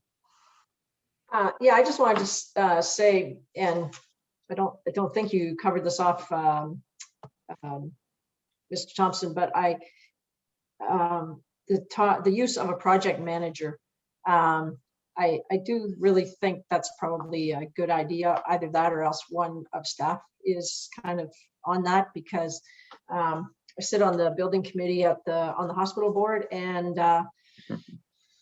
and it's a lot bigger project. I realize that, but yeah, at first I thought, oh my goodness, why do we have all these people looking after this project? But I've really seen the benefit of it, and I think it's a really good idea to have somebody who's on top of it all the time. Yeah. Thank you, Councillor Dirksen. That was my feeling when we wanted to establish the project team. Yeah. Anybody else? Well, again, just great news. And Ron, I was a bit skeptical. I was half the glass half empty when we thought we could get money, because I knew it was going to be a really heavily subscribed program, and it was. I mean, a lot of my fellow mayors at different places were upset that they got the answer, they didn't get it. We had sort of got the answer, and we told not to say anything for a while, as you probably know. And I was sitting there going, but they kept saying, well, did you get any? I, well, you know, did you get an answer of no? I said, no, we didn't get that. So yeah, it was one of those cat and mouse things, but certainly at the end of the day, it's been a great blessing to get it. And I do also have to say that both our MP and our MPP both worked hard for us. Yeah, it was a great project, and let's get her going and let's do her right. Okay, and I got something here, a motion, I believe, moved by Councillor McKenzie, second by Councillor Dirksen. The Council of the Town of Minto receives the Chief Administrative Officer's report regarding the Investing in Canada Infrastructure Program update as information. Anybody opposed? Seeing none, that's carried. Other business items, and I think I had, Dave, did you have one? Oh, you're muted. There you go. I do. So there's a gentleman by the name of James Coffey sent an email last week to all of us, I think, all in council, in reference to the county, the great 2021 pumpkin competition. So I did respond to him, and I mean, he sent back, we need a spot 20 foot by 20 foot, lots of horse manure and different things. And I hope I didn't step out of line, but he is going to drop a couple of seeds off at the town, and hopefully we can pick a spot and get in this competition. Thank you. I know last year Mayor Davidson and Mayor Linton had a battle, but I think they did it at their own spot, but I'm not sure. I can look into that, David. I'm not sure they did it. Team Linton won, and yeah. Michael Chong was second. Yeah, and I'm not sure they did it at the town or not. I can check into that. I thought it was at their own spot, but I might be wrong. I think it was at Kelly's at his dad's, but I might be wrong. We can plant it anywhere. We can plant them anywhere we want. Who's going to look after it? I can look after it. Okay. It's interesting. I in my past history in Hanover, a friend of mine had over 1,000-pound pumpkin. Didn't quite win the competition in Port Elgin, but he was right up there. They're really high up. And I'll tell you, the seeds, Deputy Mayor Turton, are very expensive when you go to buy those seeds of those big pumpkins, because that's how they make their money back from. But he had one that he had a little shed built over it, and he had brought special water in, and it's quite a thing. So in his email, he's got 2 pumpkin plants per council already growing, and so yeah, we're good to go. He's going to deliver them in May. Okay, Councillor Elliott. One thing we'll know if Deputy Turton takes care of this, there'll be a lot of fertilizer on the plants. That's just a joke. Councillor Dirksen, did you want to add to that, or did you have your hand up? I wasn't sure. Being a farmer, you're probably better suited to doing this than Deputy Mayor Turton. Well, I didn't realize we were restricted to 2 pumpkin plants per council. I was going to say, yeah, I could grow a couple too, but if we're restricted to 2 per council, then yeah, if Deputy Mayor Turton's on it, then that's fine. Yeah. Okay. Well, I'll require help. Okay. Look after on the weekends. The odd Saturday afternoon, we might have to watch them grow. Oh my goodness, yeah. Okay. Fair enough. Anyways, okay, I've got a couple items. One I want to bring up, and tomorrow morning I'm on the radio over in Listowel, and it's everybody's probably aware of it. It was in the paper, and it's Volunteer Week, and I know this council is very big on our volunteer situation. We always used to have our volunteer suppers, which unfortunately last year was canceled, and I guess this year, unless some changes or we do it in the fall, it'll be canceled again. So, but we certainly can't survive in our small towns without the type of volunteers we've got. Through COVID, it's even been harder for them because they can't get involved. And now I know through Belinda, we managed to get a Zoom meeting availability for some of our groups and whatever, but at the end of the day, they haven't been able to run their functions and all the other stuff, but I can see them always volunteering to help out with the elderly, drive people places now that they can't do the other stuff. So I just have to say, from the council standpoint, if it's all right with you, I just a shout out to all our volunteers, and we will get to you. We will try to give you some honors and some maybe a meal yet this year, hopefully, and we can't do it until the COVID gets put back a little bit. So maybe in the fall we can do it, or at least maybe by December we can have a Christmas do or something. I don't know. I'm hopeful. Anyways, that's what I want to do. As you know, the federal budget came out yesterday. I just want to talk about a little bit about FCM and what Federation of Municipalities are able to accomplish on that budget. I know you're probably aware, we got the double gas tax. That was a big move. So that's going to be really beneficial for us. It's, I think, $260,000 more for our capital projects. There's some other things in the budget. Rural transportation.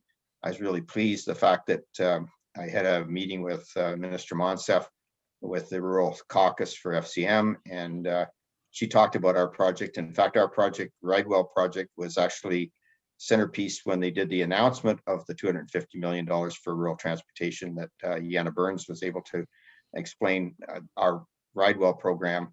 And council today, or committee today, we're up to 400 rides, even in this bad situation we're at.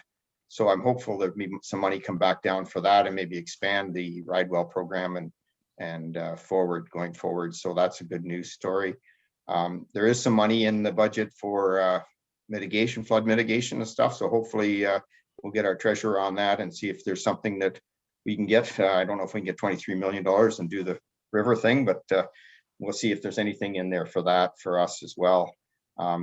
Judy, there was some good news for some of the farm situations. I see where they're going to give you some break on the carbon tax. So there's some things there. So it was 750 pages long. I've seen some summaries. I haven't read it all. Obviously, nobody has, except you're an accountant probably.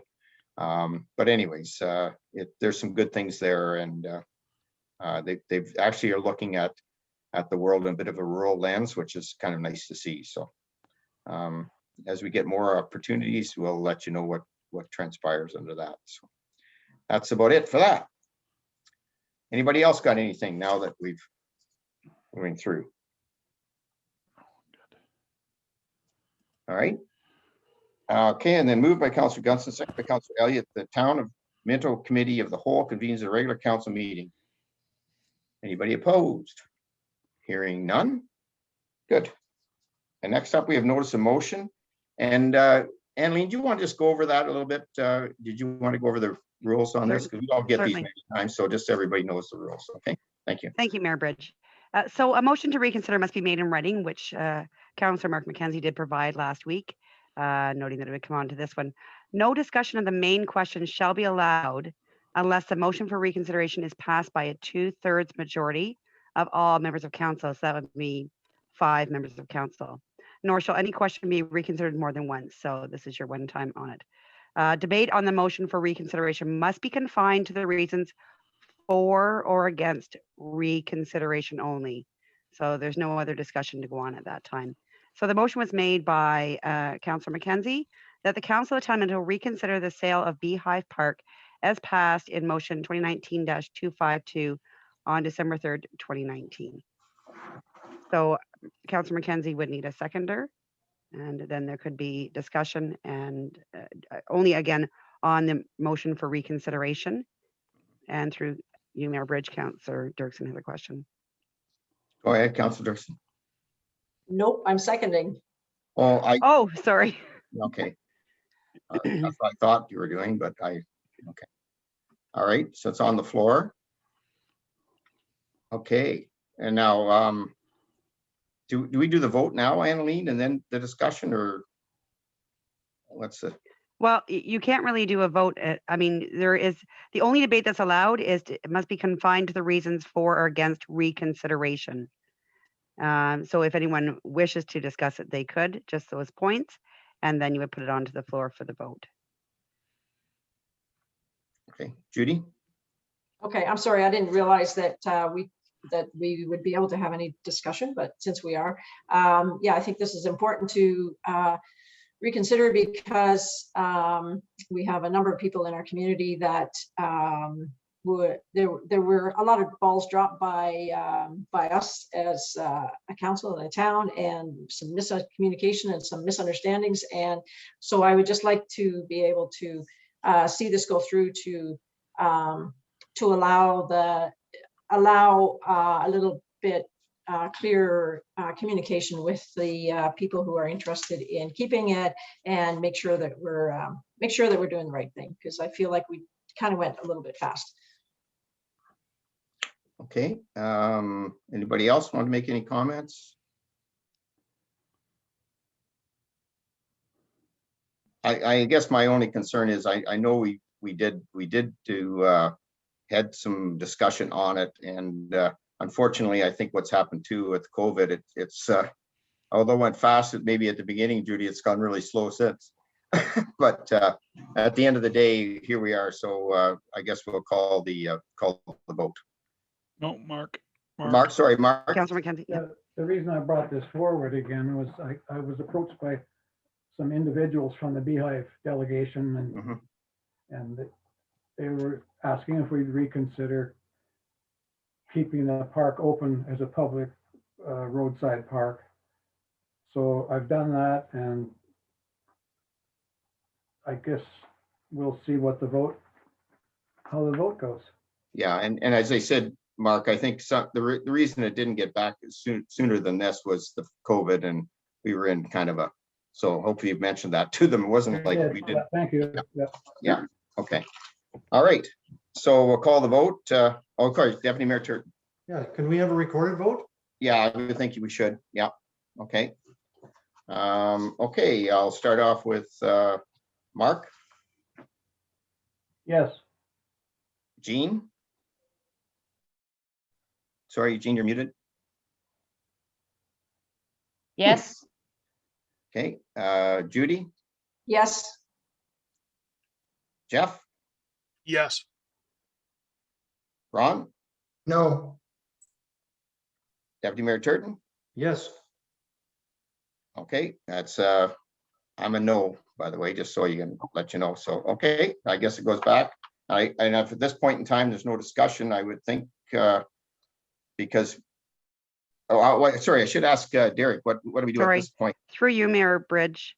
So if the motion has been reconsidered, is decided in the affirmative, which it has, such reconsideration shall become the next order of business.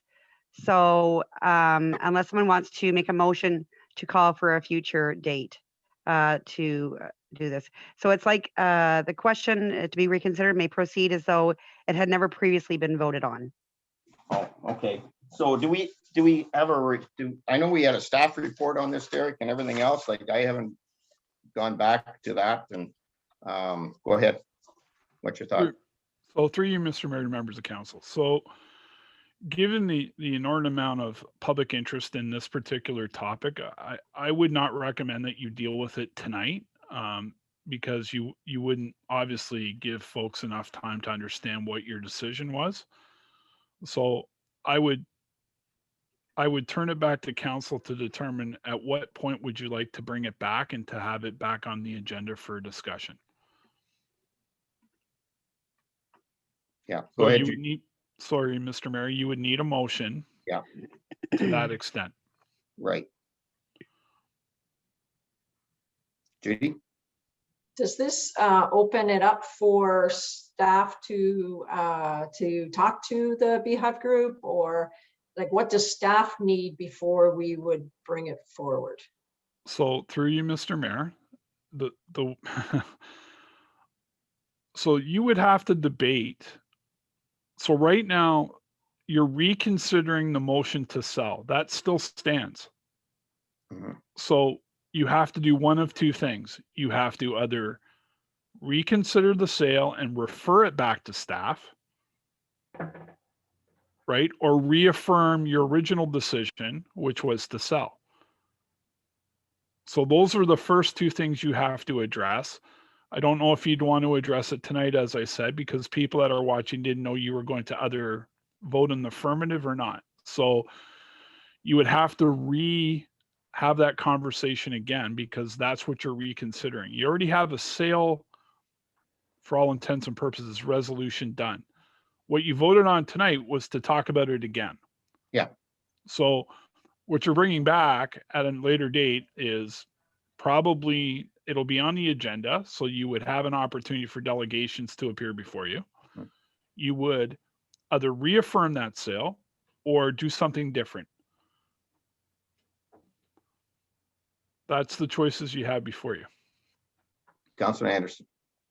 So we would reaffirm or rediscuss the sale, yay or nay, but it in no way says what we would do with it if we weren't going to sell it. Does that become a separate issue, or does it get rolled into the sale as well?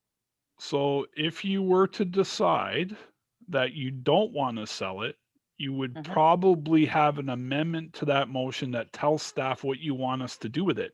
Okay. Again, we do council's will. So I don't want to come across as pre-assuming what you would want to do. I'm just trying to give you examples. Right. Councilor Elliott. Do we have right now any council resolution or any point where staff are instructed to cut grass, put an outhouse there, do the things that were there in the past, or has that just been done?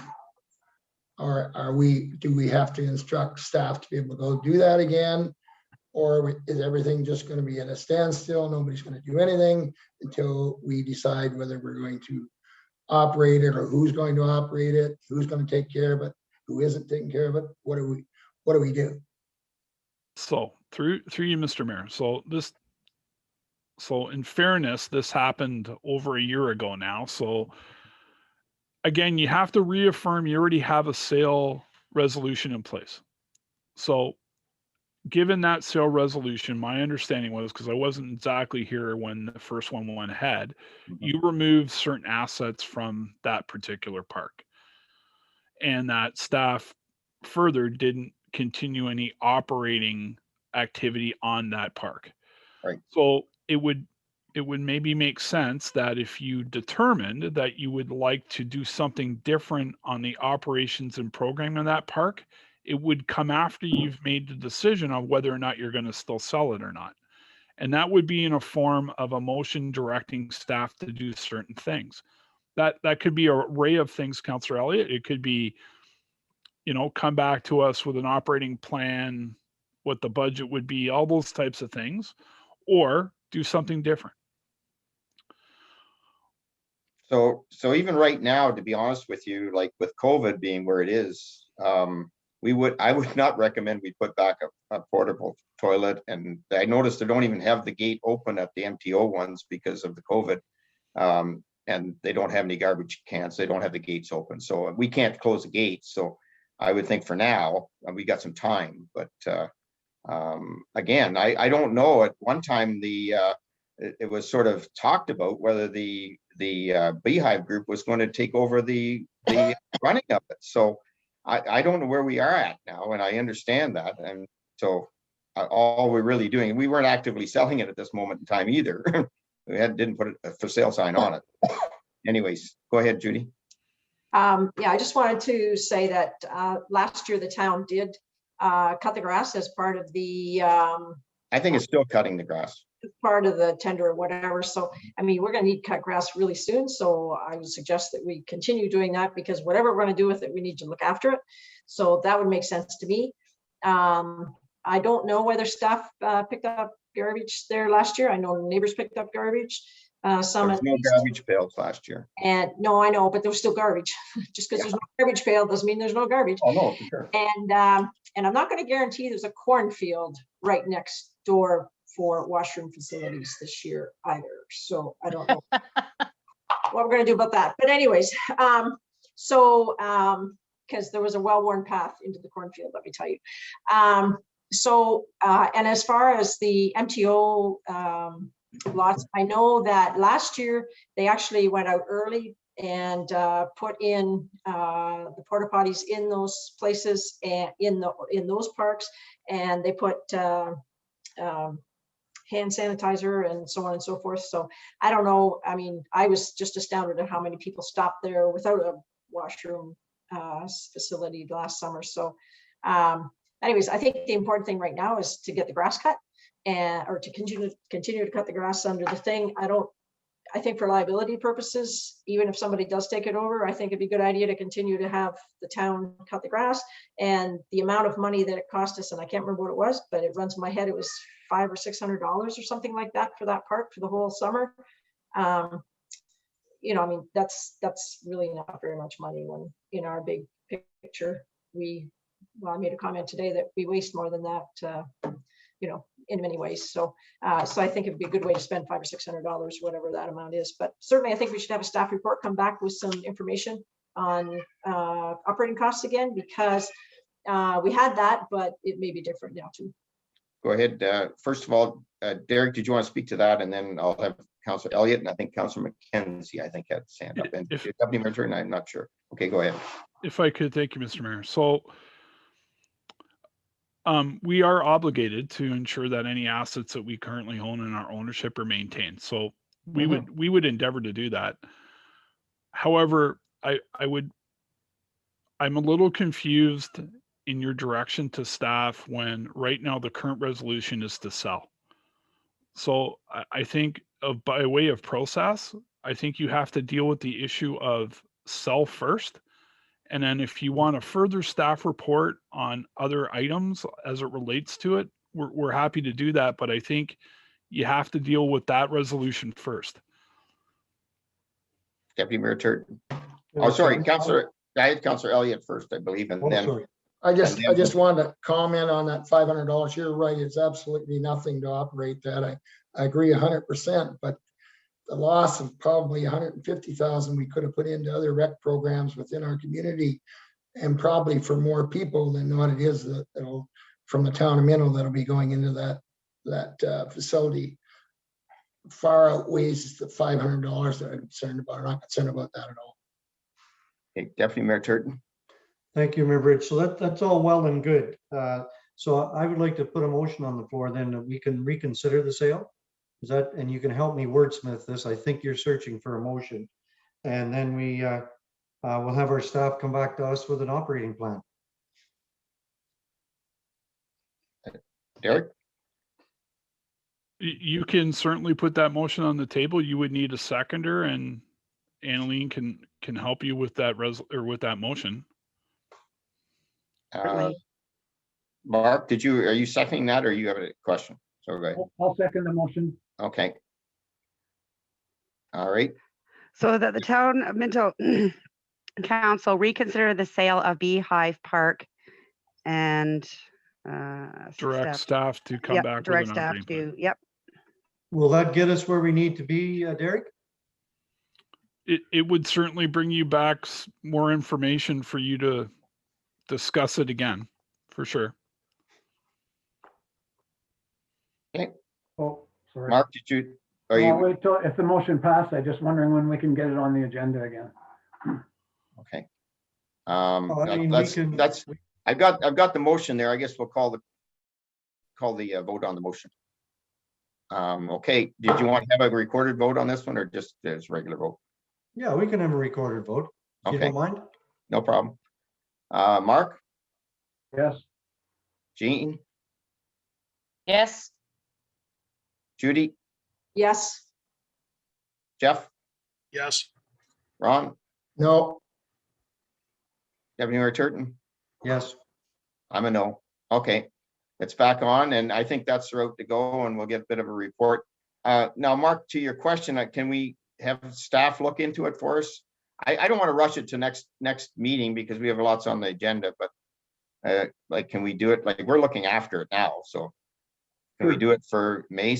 I maybe ask staff when they think they can get a report back to us. So through you, Mr. Mayor, I would like some time to go through the operating budget. I wasn't part of the original one that went forward, so I'd like some time to review it as well this time. And as you know, we've got a few things on the go at the moment. So I would hope that we could get it back before the end of May. Yeah, is that all right with Mark? Yes. Yeah, okay. Everybody else good with that? Probably, we're talking about the second meeting in May. Thank you. Is that enough time, Derek? Yeah, I believe so. Councillor Gunson. So at that point, because I think the Beehive delegation is expecting to bring something back as well. So would that come in May, or are we just bringing a report from staff and then we'll redirect then? Well, if I could, Mr. Mayor. Yeah. I would assume, Councillor Gunson, that if we have this item on the agenda, that those folks would delegate to it. You've asked us to bring back an operating plan and budget. We'll do that. That'll be the topic of conversation by council, and I'm assuming that you would have a number of delegates as well through Zoom. Councillor McKenzie, and back to Councillor Gunson. Mr. Mayor, we have to decide, we have to rescind the sale first before we get into the details. Is that correct? That has to be done first. Well, and that'll be at the staff report, right? Like, we'll have that discussion then. It's really important if that motion doesn't pass, the delegation and the build up to that is all a waste of time. So we have. Well, they delegated once already, so I unless they've got some more to delegate, I'm sure they'll delegate, but hopefully they have a better plan they had last time, because they didn't have a plan last time. Go ahead, Jeff. You need to rescind it first, right, Derek? Is that what you're saying? Well, through you, sorry, Annalene, help me here. So what happened is, because you made this, it's just like that question was never asked in December, and it's starting all over again. Yeah, so it all starts over, Mark. So we can't sell it now if we wanted to, right? We have to go back and staff would need another resolution to sell. Yeah. Yes. Yeah. If that's what your concern was, yeah. Good enough. Councillor Gunson. So my comment would be, if we're in lockdown right now, and I was part of PRAC when the first delegation came in, and I don't think they were quite prepared for what we were looking for with lockdown, and should we be putting this off a little further to give them time to put something together? Like maybe the end of summer, or who knows how long this pandemic is going to go on, but should we give them some time to put together a good plan for us to hear? Councillor, I know, Derek, please, go ahead. Thank you, Mr. Mayor. So council hasn't directed them to give you anything. You've directed us to bring you back an operating plan and budget, but you haven't directed, if I could call it the Beehive group, to bring you back anything as of yet. Now, that may come out of the further conversations that you have around the table, that if they delegate, you might ask them to do something. But right now, I mean, you don't have any direction to them to bring you anything. That's where we are at the moment. Councillor Elliott. We did ask them a year and a half, however times we met with them, that we would need a plan. I'm sure Councillor Gunson can agree with me on that. At a PRAC meeting, and we asked them to bring it to council. They didn't, so it was referred back to PRAC. We asked them to bring it PRAC.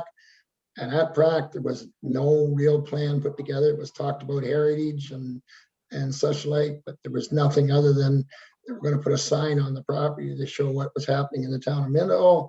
So other than that, the town was to take care of all the rest of it. I don't remember them suggesting that they'd raise funds to put a porta potty in there, or they'd have volunteers, maybe to get some garbage, but there was no true committee put together like the Drew committee. There was nothing like the Lions Club that have theirs, and like the Clifford and Harrison Kinsman all have positions with the town and agreed to do certain things. All we got was talk. So there was nothing brought forward that we could even report to in council. Is that correct, Councillor Gunson? I would say So yes, I agree with you, but for some reason, when I think back to that, I still think that they were under the impression that they were coming back to council with a delegation with a business plan. And that's where I was torn with this, because, and let's blame COVID, because I think COVID affected it. I was under the impression they were coming back to council before COVID hit with a business plan, and then we were gonna look at it again. And That's what you asked them to do, but I don't think anything was said that they would do that.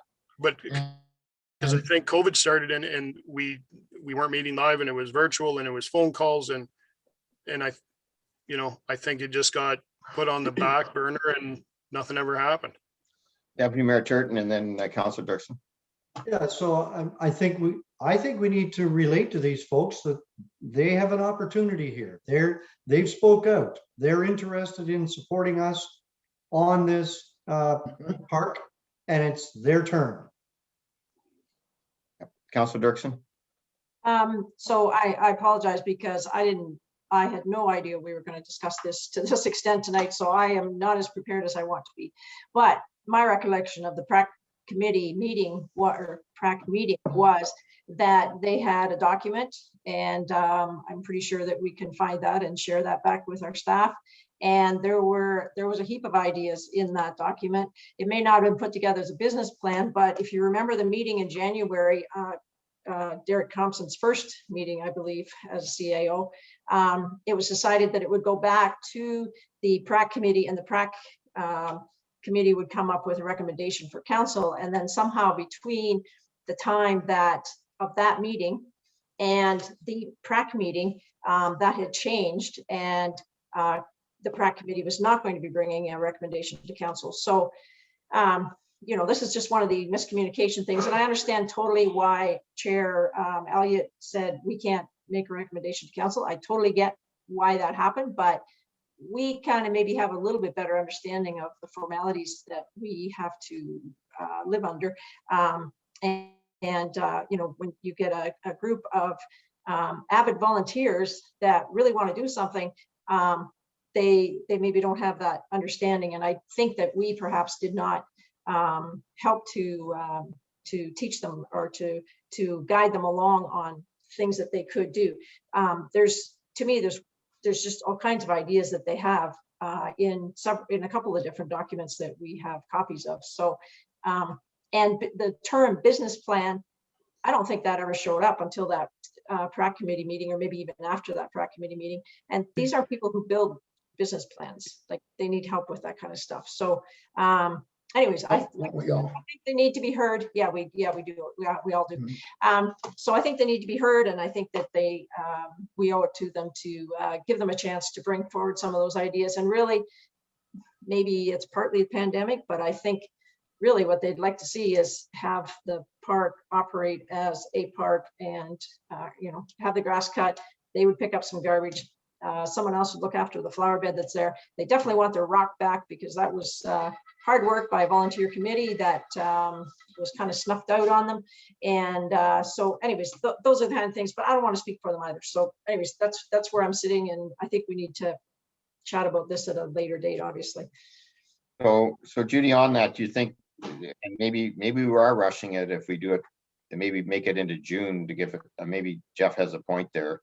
I mean, because it's a busy time, and a lot of the people from that group, I believe, are rural people, which is not a good time for them to have to do a whole bunch too.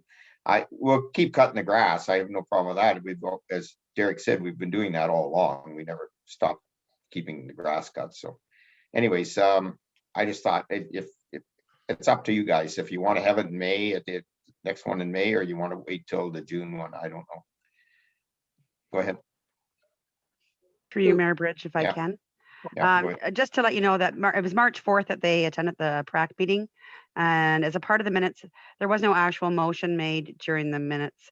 But it was stated that the group asked for time to put a proposal together for council, should council decide to rescind their motion to sell the land. So that was noted within the PrAC minutes. So we're actually doing that now. We're giving them time to put something together, is what we're trying to say. So Is there enough time by the end of May, as I'm saying, Judy? I don't know. I haven't been in communication. Mark, maybe they came to you to put this motion back. Are they ready to go, or have they done anything, or have they just been waiting? I don't. I can't answer that, Mr. Mayor. Okay. All right. So maybe that's one of the concerns we have. Judy, go ahead. If the grass is cut by the town, I feel pretty confident that I can tell you that the garbage will be picked up by the community and or the group. And I mean, to me, those are the two things that really need to be done right now. And I think if it was held off until June, maybe to get, it's a fairly vocal group, and it's hard to funnel them down maybe to say, this is what we need to do. Okay. Derek, am I overstepping here, or do you want to fill in the end? No, Mr. Mayor, you're certainly not overstepping. So, council, if I could recommend a couple of things. One is that, given the demographic of that group, I certainly would want them to have a fair shake at communicating their wants and needs. And I don't know if that's good over Zoom. So I certainly would want to do that when we can get back to certainly a sort of a live meeting, if you will, even if it's social distance, for those folks to be able to communicate and see. So that's one thing. The other is, of course, we'll maintain the park and we'll put the rock back. With Councillor Dirksen, we took that rock out to protect it, not to sneak it away from them. That's my understanding. So we'll put that rock back. And we'll continue to cut the grass until such time we can have a fulsome discussion with this group to come to a final conclusion on what council's wishes with this park. Comments, anybody? Ron? Just quickly, I have a bit of history on this kind of thing. A minority group that's very vocal wants to bring forward. I believe it was when I was mayor. We decided that we had some property out at Greenbush that needed to be surplused. And so we had a delegation, absolutely the same as Beehive, but we felt, boy, they were pretty excited. They were going to take care of it. And they did. They offered to cut the grass and redo the ball diamond, because at the time it was right out of shape. It wasn't being taken care of. So they said they would do that, and they do it forever and ever. Amen. Well, a year after it was done, everything grew back in, and no one is available to take care of it and do anything. And I believe it's in the same mess it is now. So what happens, we can talk the talk, or these people can talk the talk, but they got to be able to back it up with when they move on and decide that I can't go get the garbage anymore, or I'm not going to do this.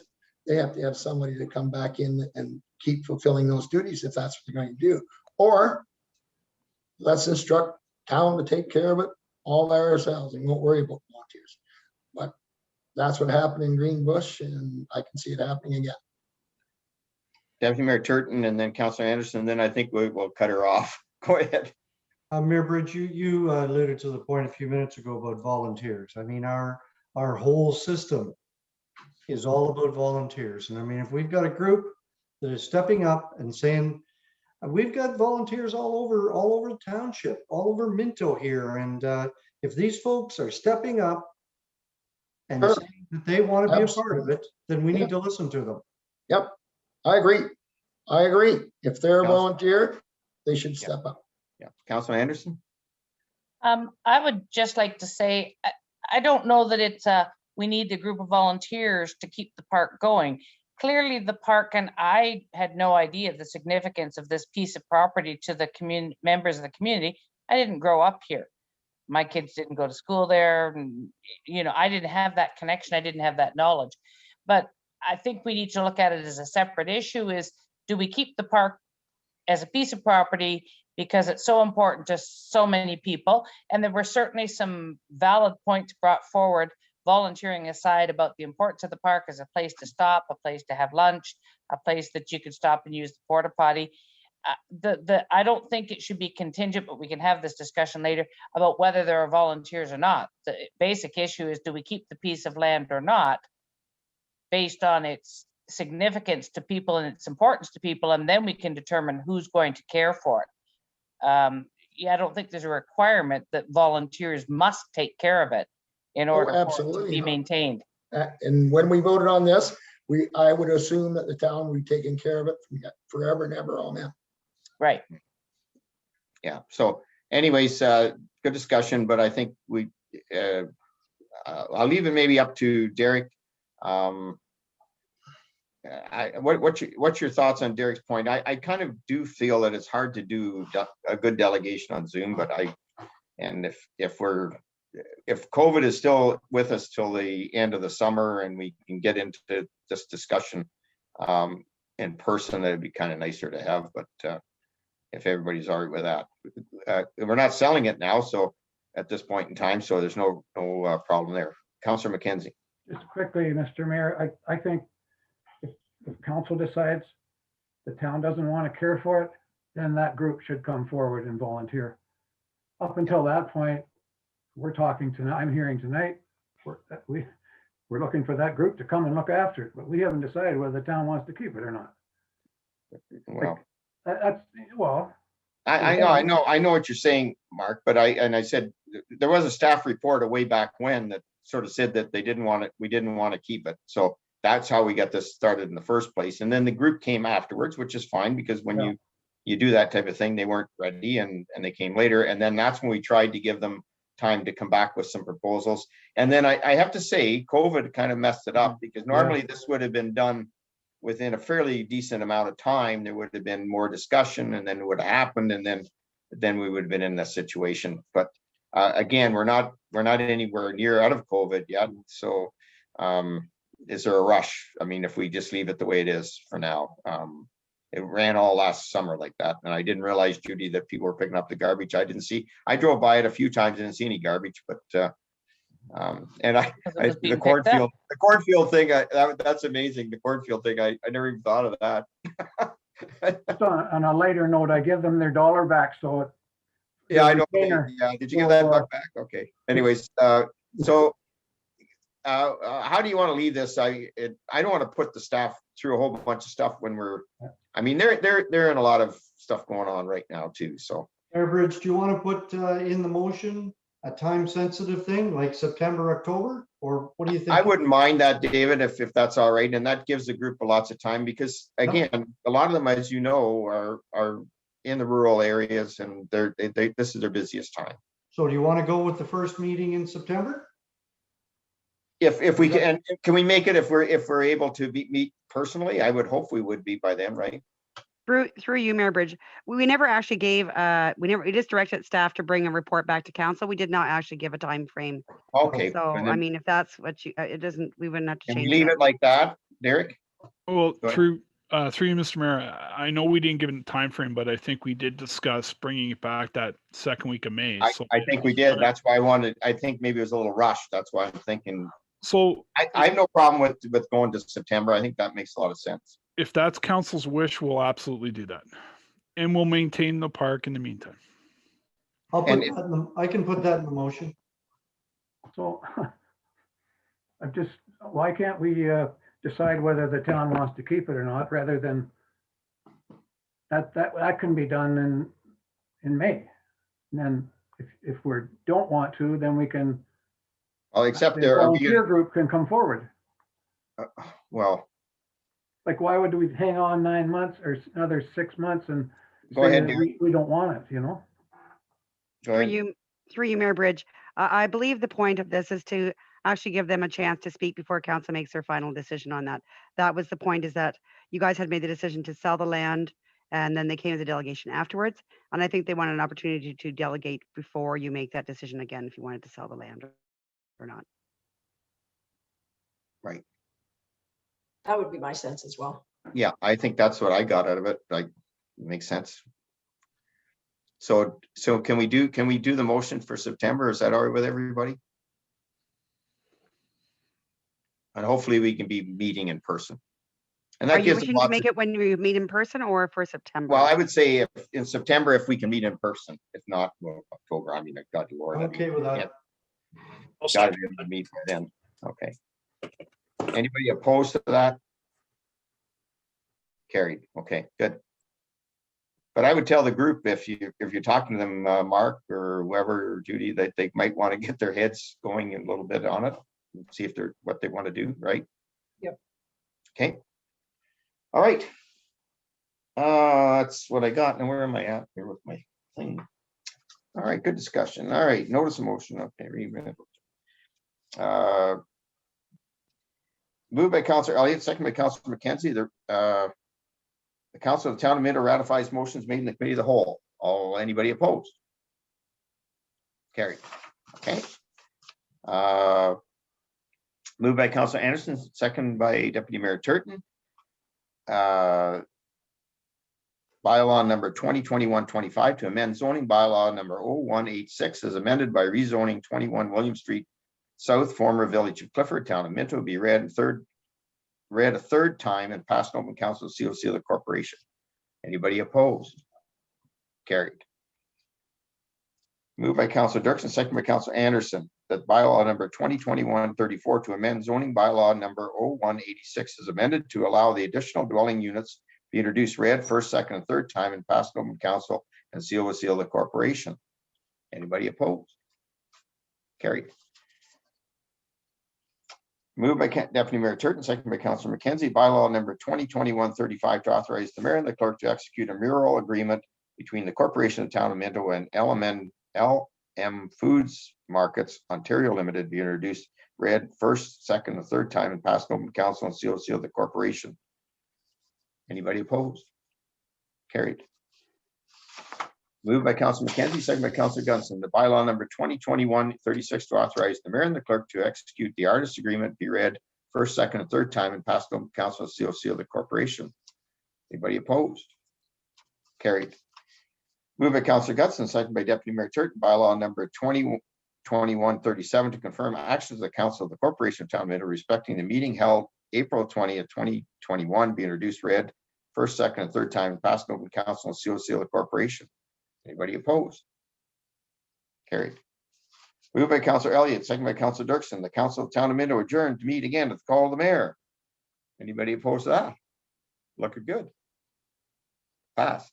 Thanks for the meeting, everybody.